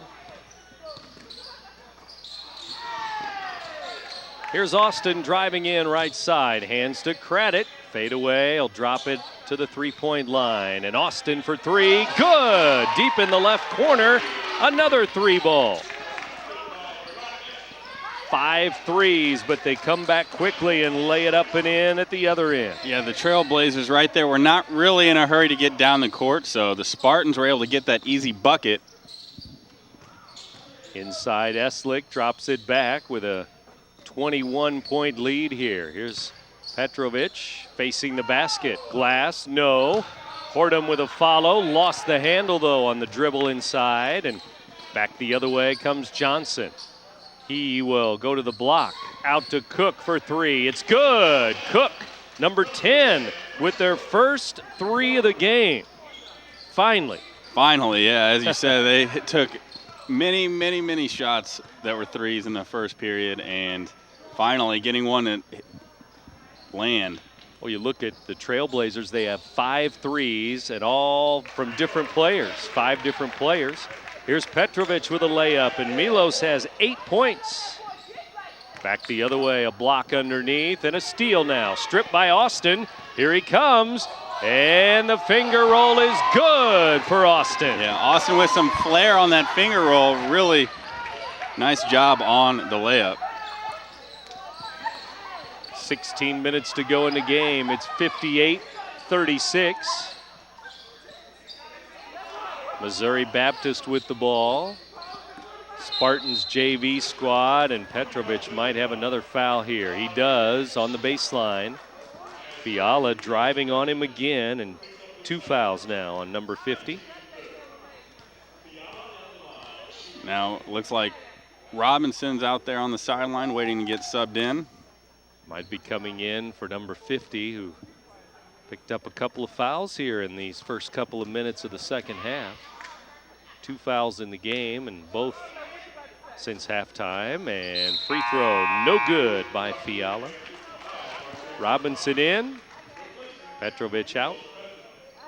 Petrovic comes out of the game, and Martavius Robinson, 6'9" freshman in. Yeah, he played quite a few minutes in the first half, and he looked good in there too. So the Trailblazers won't lose anything on the court here with Robinson in. And right now, the Trailblazers really have shown that their size that cannot really be handled so far by the Spartans. Eslick gives to Craddock. Left elbow, Craddock stops, pops, no. Robinson tried to get the rebound a little over the back there, but couldn't get it. It's going to go the other way. Spartans underneath, reverse layup, good. Johnson with a bucket. Back comes Eslick the other way. Gives to Hordem, top of the key. Connert's going to check in. Number 44, a starter, back in for Lewis and Clark in a moment. Right now, Hordem is open, left elbow, up and in for the big man. Yeah, Horton was left alone on an island all by himself, and he was there able to hit that easy jumper. Underneath, the ball kicked away with 14:48 to go, second half. 60-39 our score. Wholesale substitutions, 3 new Spartans into the game, 2 Trailblazers, Connert and Stevens check in. They'll stay on the floor with Austin, Robinson, and Hordem. Johnson inside, another reverse layup is good, and he has another bucket. Yeah, and since Johnson's came back out on the court, he's really used his speed to beat the big guys for Lewis and Clark. Hordem will try a 3, in and out. Robinson with a follow, and he'll dribble it out of trouble. Robinson looking for a guard. He needs some help, and now Austin lost it out of bounds. Turnover. And with 14:18 to go in the game, it's going to be Spartans ball. 60-41 the score. Trailblazers with a comfortable 19-point lead.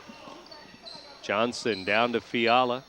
Little fadeaway on the baseline. Good.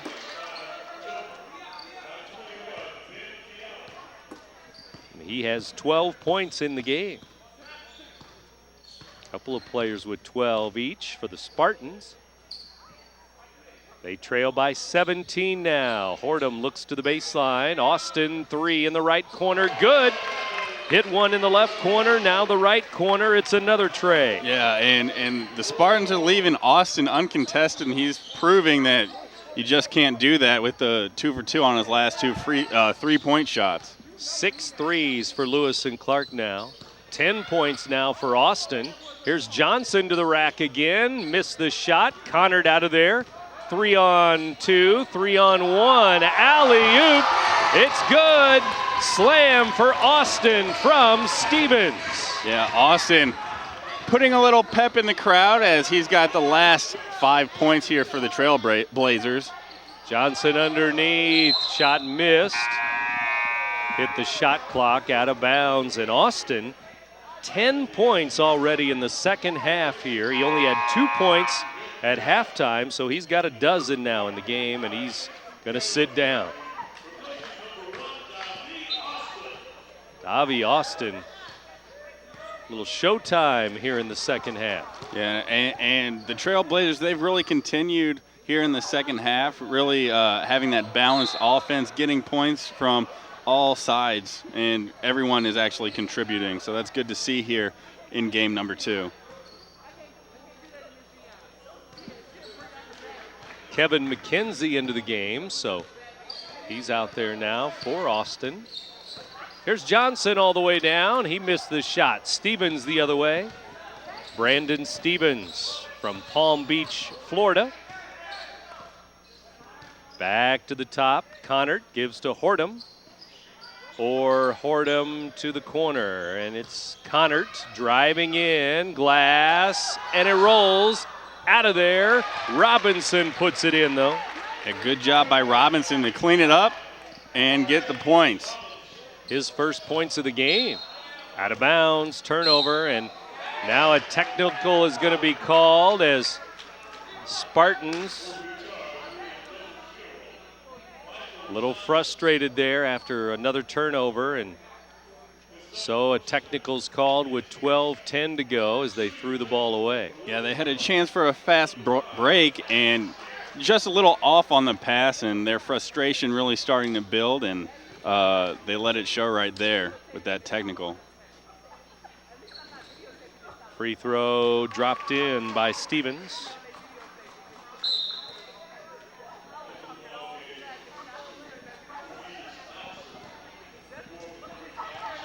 That technical foul goes on 0-0 Johnson, his second foul overall. Stevens, 1 for 1, make it 2 for 2. He's got 7 points off the bench. Had a 3 in the first half, 3 ball. And again, 6 threes for the Trailblazers. Then you throw in 4 dunks on the night. Doing some damage inside, outside, big men, the guards, everybody driving to the basket.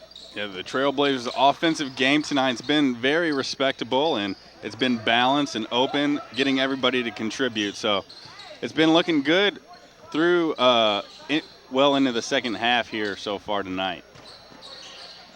Kick it to the corner. Connert for 3. Missed it.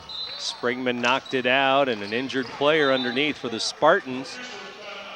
Hit the floor hard, and like his hip or his back, and they're going to check and see if he's okay, as we're going to have an injury timeout here with 11:50 to go in the second half. And our score is 69-43 with number 34, Brinson, down. And looks like he's holding his lower back on the right side, right at that hip area. And he may have come down hard on the floor going up for that loose ball or the pass. He got knocked down and hit the floor hard. And they're still checking on him there, the Lewis and Clark trainer out there. And now both teams going to their benches here with 11:50 to go. And the Trailblazers, who led at halftime 43-25, lead right now 69-43. And Brinson slow to get up, and during this injury timeout, let's take a break here. Lewis and Clark with the lead, second half, here on LCTV. I decided to come to Lewis and Clark because it was close to home, inexpensive. I wanted to become a computer graphic designer, also become an animator as well. Hopefully with this degree, I could break into the video game industry or the film industry. Affordable, close to home, cutting edge technology. Lewis and Clark.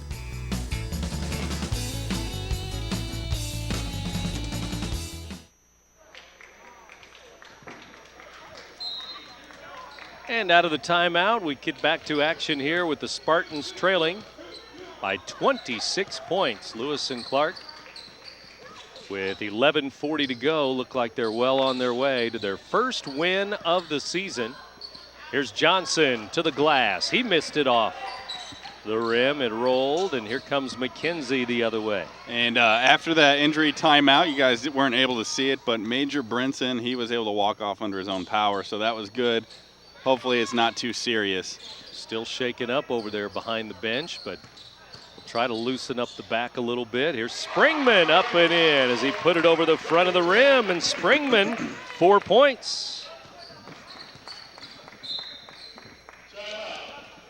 And now a timeout is called on the floor in a 71-43 ball game.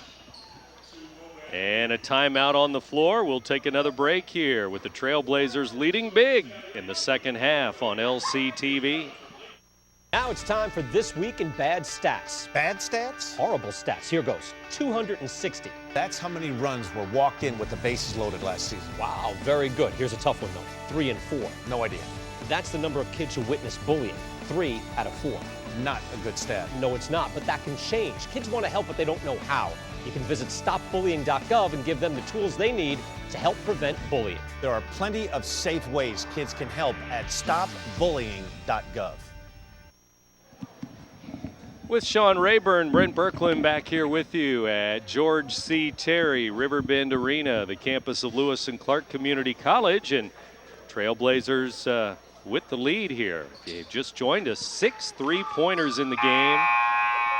Some transition points, the big men with some points. Really a good all-around effort here.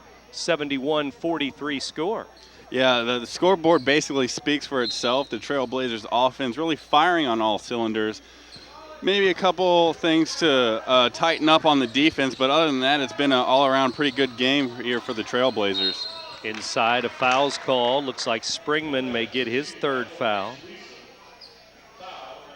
And we're We're coming up to the midway point of the second half now. 10:58 to go in the second half. The Trailblazers again will play at home Saturday. Their first road game is coming up next week. That's at Three Rivers College. And then right back home to play Lakeland College. That'll be a week from Saturday when they're home again against Lakeland. 1 out of 2 there from the free throw line, so we're back to action here, and it's Lewis and Clark basketball. And now a blocking foul is called on Missouri Baptist there at the other end and under the basket, so Trailblazers will throw it in. McKenzie brings it in here with 10:49 to go. Really, a lot of ball games still to be played between now and Christmas. A handful of games in November, another 5 or 6 in December to be played. So yeah, a lot of action early on. A lot of time for Lewis and Clark to get on a good run and really get a respectable win-loss schedule. 9 points for McKenzie now as he hits a bucket. And with 10.5 minutes to go, it's a 73-44 ball game. And here come the Blazers again.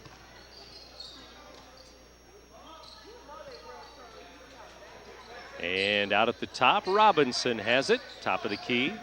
Gives to Stevens, now to Connert, and we have a foul, a legal pick on Robinson again, I believe. At the free throw line, it's going to be number 55 with his 3rd foul. Moving pick, really, is what that's called, and blocking foul away from the ball.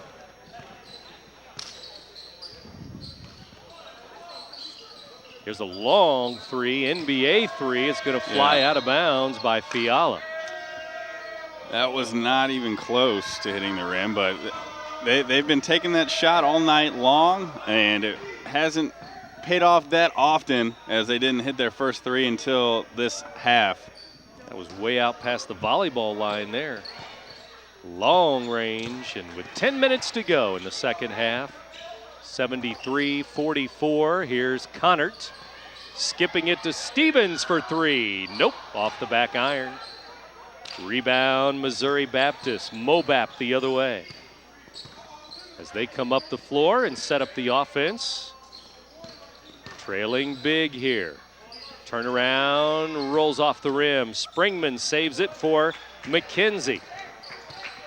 McKenzie up the floor. 3 ball is missed by Connert. Connert tries to save it, but he does to the Spartans. Yeah, nice try by Connert, but the Spartans were there to pick it up, and they can't finish it, so the Trailblazers get it right back. Lewis and Clark will try to slow it down, set it up here. And it is Kevin McKenzie running the point to Martavius Robinson. Robinson looks around and looking for a cutter under the basket. Now Connert will take his man to the glass, and he lays it in. 7 points for Connert. Yeah, an aggressive bucket there by Connert. Almost lucky he didn't get a charge call. There's a missed shot off the rim. We're headed the other way again with only 8.5 minutes to go in the game now. And McKenzie gives to Springman. Springman to Connert in the corner. Let the shot clock run down, kill some clock with a big lead. Here's Robinson with it. Left elbow to the right elbow, and Stevens, good. Brandon Stevens for 2. He's got 9. Good balance tonight, even the bench and the starters, and here's Stevens with a foul. Yeah, really, after opening up the season with a loss here at home, they couldn't have asked for anything better tonight. Everybody's been getting involved, and just an all-around good showing here for Lewis and Clark. Only 2 players in double figures. But you have a lot of other players with 7 and 9 and 8 and 9 and 9 again, and it's a really good balance. 12 for Austin to lead the way. 13 for Craddock. So Austin and Craddock, the 2 guards, leading the score sheet right now as Darian Johnson hits a free throw. And they have 77 points right now, 77-45. Lewis and Clark and Coach Dion Thomas sitting comfortably on the bench, watching a comfortable lead here. Here come the Trailblazers. Now they have Hortum, McKenzie, Connard, Robinson, and Stevens on the floor, but they're going to bring some starters, 3 starters back in a moment here. 3 of the guards are going to check back in, but right now it's Johnson the other way. Nope, but a foul, and it's Stevens, I think, fouling Johnson again. And those two got a little battle going on even after the whistle a little bit, so they have to keep an eye on that, I think. But Stevens with foul number 2. Yeah, both of them had smiles on their face, so shouldn't be anything too serious. So Austin, Craddock, and Eslick all going to check back in here. 3 starters, and here they come as the free throw is missed by Johnson.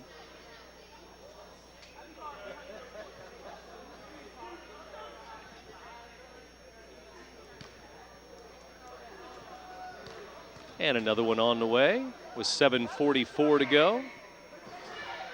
And it's no good. Must have had a lane violation because he's going to get another one. So Lewis and Clark might have had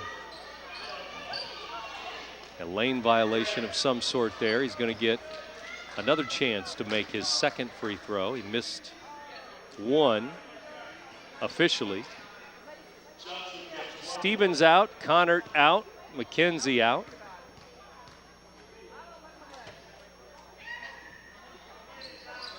Trailblazers dressing 11 players tonight, it looks like. Some others in street clothes over there. 7.5 minutes to go in the game, 77-46. Here's Hortum to Eslick. Barack Eslick out to Craddock. Craddock to Austin. Down to Robinson. Fouled from behind there on the post by Panzic. Milan Panzic from Serbia with his first foul. Yeah, Lewis and Clark getting a lot of passes in, really just trying to control the ball and run down this clock with such a big lead. They're not in any hurry to make any baskets. I think really some good things here can happen early in the season with these 3 guards on the floor. A 3-guard offense. Craddock, Austin, and Eslick making things happen. Yeah, and each one of them is very good. It has their own tools that they can bring to this offense, and when they're all 3 out there, this Trailblazer offense looks really, really strong. 3-guard offense, and here's the Spartans in the lane. Jump shot, good. It goes down for Evans, number 3.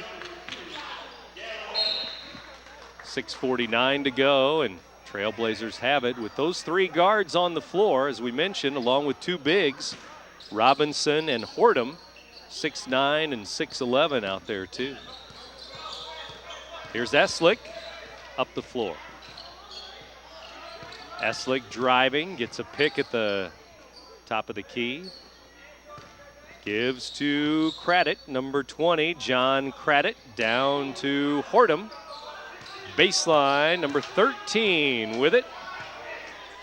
Underneath to Robinson, knocked away. 7 on the shot clock. Keep an eye on that. We're down to 6:22 for the game. Yeah, Panzic got a hand in there, but the Trailblazers will maintain the ball. Shot clock 7. Now 4. 3 ball. Austin hits a deep 3 again. Wow, and Austin, he cannot miss in this second half. He's 3 for 3 on 3-pointers. Johnson the other way, and he's going to get a bucket and 1, it looks like. And boy, Darian Johnson coming right back. And there's been a few times that when the Trailblazers score, the Spartans have been able to answer just like that. Exactly. Sometimes when the Trailblazers have scored today, they haven't been as fast as they could be getting back on their side of the court. And the Spartans have taken advantage of that. That's Austin with his second foul, and it's a three-point play for number 1, Johnson. Our score is 80-51 now. Big lead for the Trailblazers, well on their way.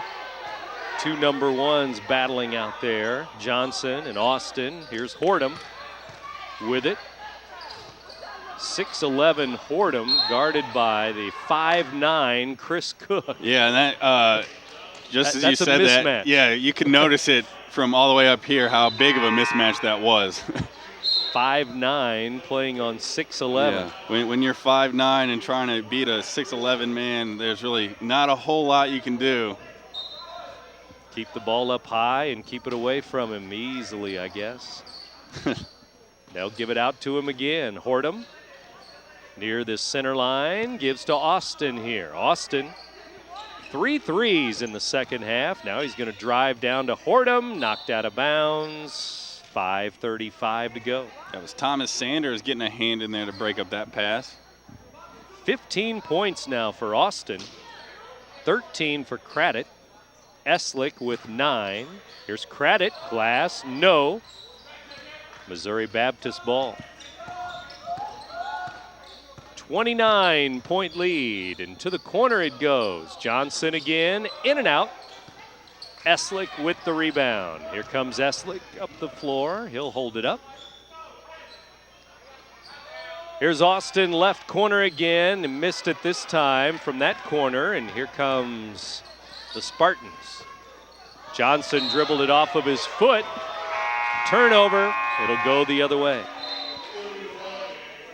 Johnson, number 1, did not score in the first half. Now he has had a pretty good second half here. He's got 10 points.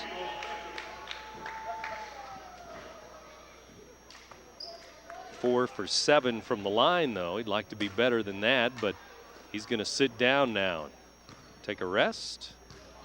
Number 1, Darian Johnson, sophomore from Florissant, Missouri, Hazelwood West High School in Florissant. Here's Eslick, reverse layup. Eslick in double digits with 11. Back the other way, though, and Hortum with a foul on Cannon. And again, when the Trailblazers sometimes make a bucket, boy, the Spartans like to go quick the other way. Yeah. 4:46 to go in the game.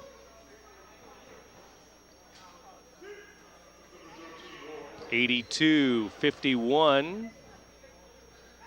We have more action on LCTV Monday. It'll be the Lady Trailblazers back at it Monday on the air. 5:30 for that game Monday against Missouri Valley College. So tune in for that on Monday, 5:30 tip-off here at Riverbend Arena. Cannon misses one, misses both free throws. Got the rebound, though. The shooter got his own rebound. Here's Johnson with a 3. Missed it. Trailblazers tipped it out of bounds. Couple of rebounders there, but they tipped it out with 4.5 to go.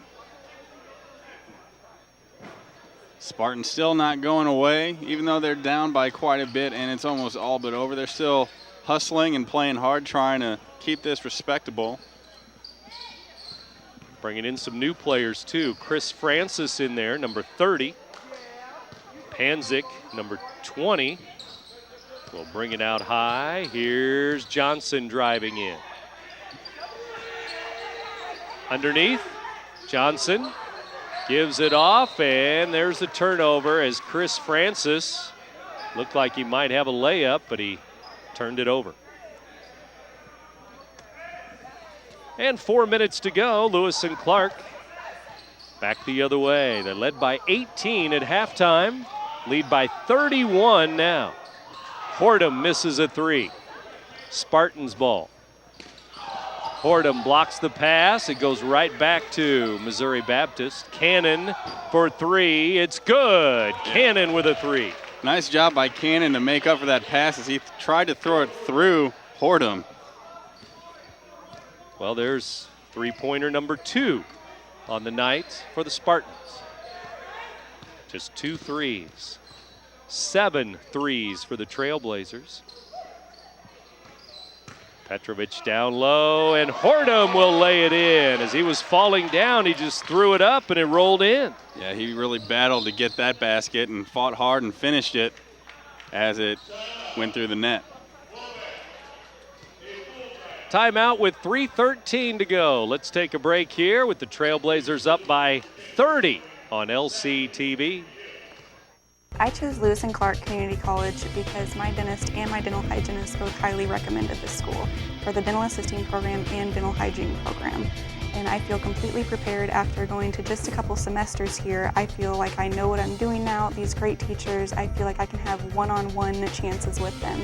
So I feel completely prepared thanks to this college. Highly recommended, fantastic atmosphere, and great teachers. Lewis and Clark.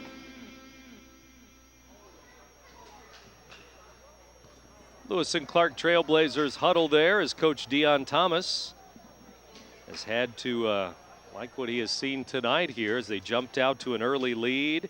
43-25 was the halftime score, and right now 84-54, Sean. Yeah, they jumped out early, and they haven't relinquished the lead ever since the very beginning of this game. They've really put the pedal to the metal on the offensive side of the ball and just kept scoring. And these Spartans, they haven't given up, they haven't quit. They're still hanging around, but they've definitely been overmatched here tonight by the Lewis and Clark offense. And the Trailblazers with 3 players in double figures, and they're those 3 players we've talked about. Austin, Craddock, and Eslick, the 3 guards, all in double figures, balanced scoring tonight. 30-point game, 3 minutes to go in the game. Inside Johnson, out to the 3-point line, it's missed. Tipped out of bounds, Trailblazers ball. The Spartans are going to be 1-4 in JV basketball, junior varsity action. They have a varsity team too, of course, 4-year university over there, Missouri Baptist University, and their JV team will be 1-4. They did beat Greenville College Monday for their only win so far. And the Trailblazers will be 1-1 after this victory and go for 2 in a row on Saturday when they host St. Louis Community College. That's a 3 o'clock game Saturday here at home. And then they'll play their first road game next week. It'll be at 3 Rivers College.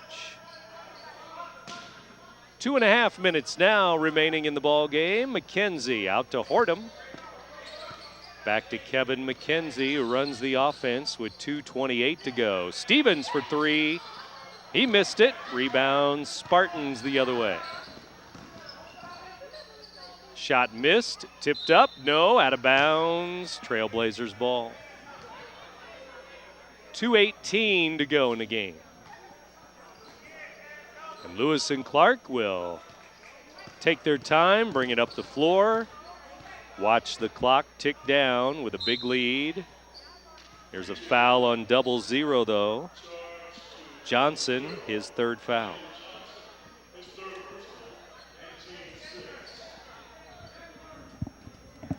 .209 left in the ball game, and Stevens will throw it in.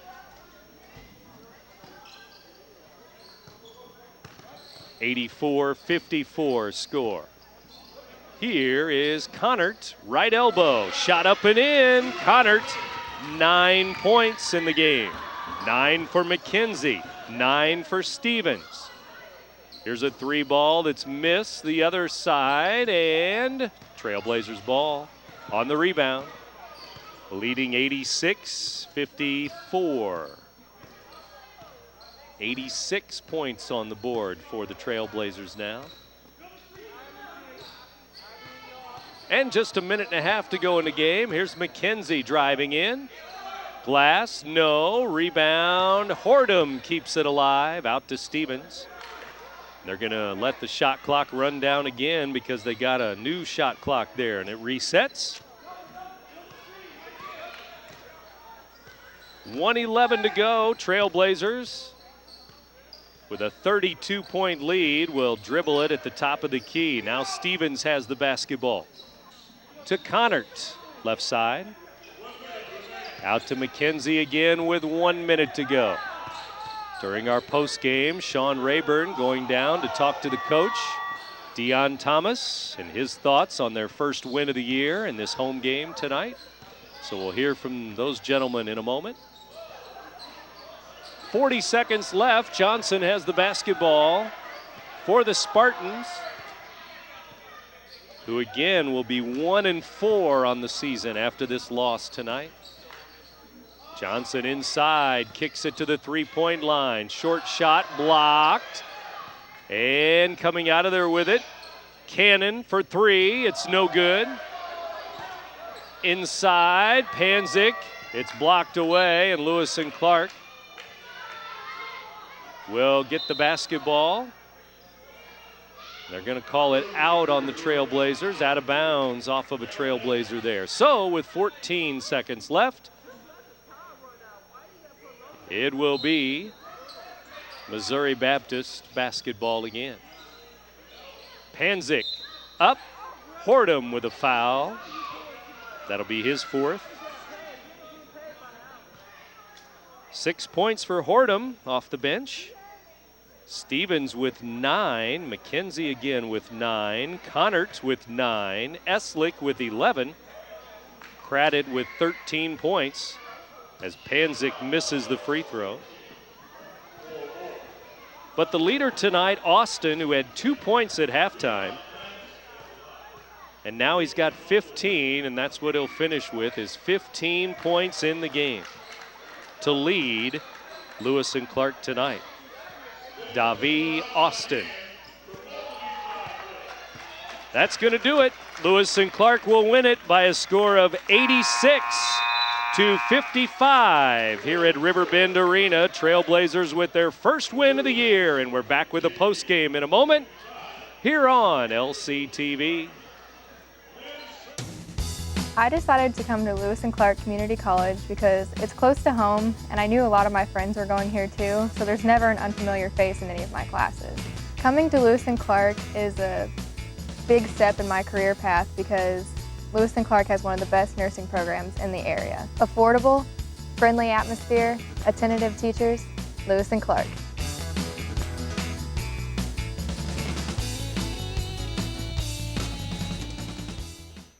Takeout meals for just $12.99. Call them.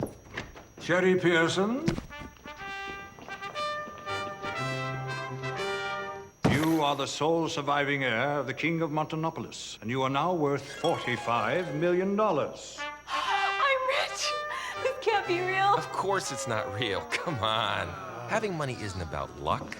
Like that takeout meal. Cook at home instead, you can save thousands a year. Feed me. Feed the pig.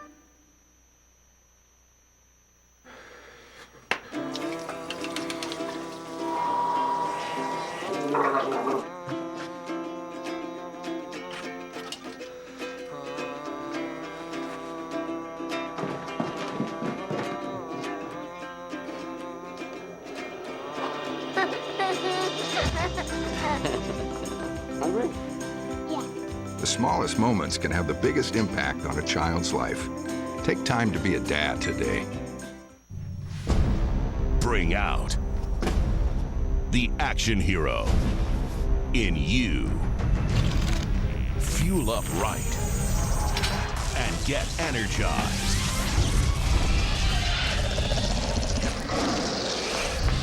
Be part of the greatest action movie ever. The first movie that puts you in the action. Show us how you train and eat like an action hero. Join in at actionheroalliance.com. Welcome back to Lewis and Clark Community College. The Trailblazers with their first win of the year. They win by 31 points tonight. Coach Dion Thomas is ready down on the court with Sean Rayburn. Let's go courtside now. Hi, I'm here with Trailblazers coach Dion Thomas, and I just want to say congratulations on the victory tonight. Thank you very much. After starting out 0-1, how important was it to get that first victory on your belt? Well, I mean, it's always important to get the first win, and hopefully that'll start you on a positive roll.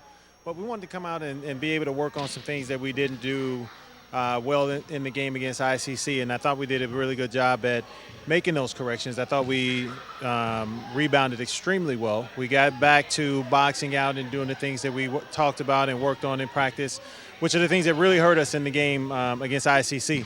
Now, we still got some work to do on the defensive end because we allowed some easy penetrations, which was one of the things that, again, that hurt us in the ICC game. So I was hoping to work on some of the things tonight. I think we did well in some areas, but there's definitely a lot more work to do. Okay, also on the offense, you had 3 people in double-digit scoring. It was a pretty balanced offense tonight. Was that one of your goals as well? Oh, my balance is always what I shoot for. Like I tell my guys, we don't need anyone averaging 20, 25 points a game. If we can get enough people averaging around 10, 12, and then have some 7s, some 6s, some 5s up in there, then I think that's balanced enough that'll put us in that 70, 75-point range where I think we need to be in order to be really successful. If we can score that many points and then play the way I want us to play on the defensive end as well as rebound, then we could really do some things this summer.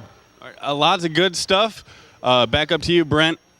Thank you, guys. And Deon Thomas now 1-1 with the Trailblazers with the home win tonight, a 31-point win. They were led by Austin with 15. Craddock had 13. Eslick with 11. 3 other players scored 9 points each. Good balance tonight. And Lewis and Clark with a big win, 86-55, the final score over Missouri Baptist JV squad. Thanks to you for listening in. Thanks to the entire crew. And for my partner, Sean Rayburn, this is Brent Birkeland saying so long from Lewis and Clark.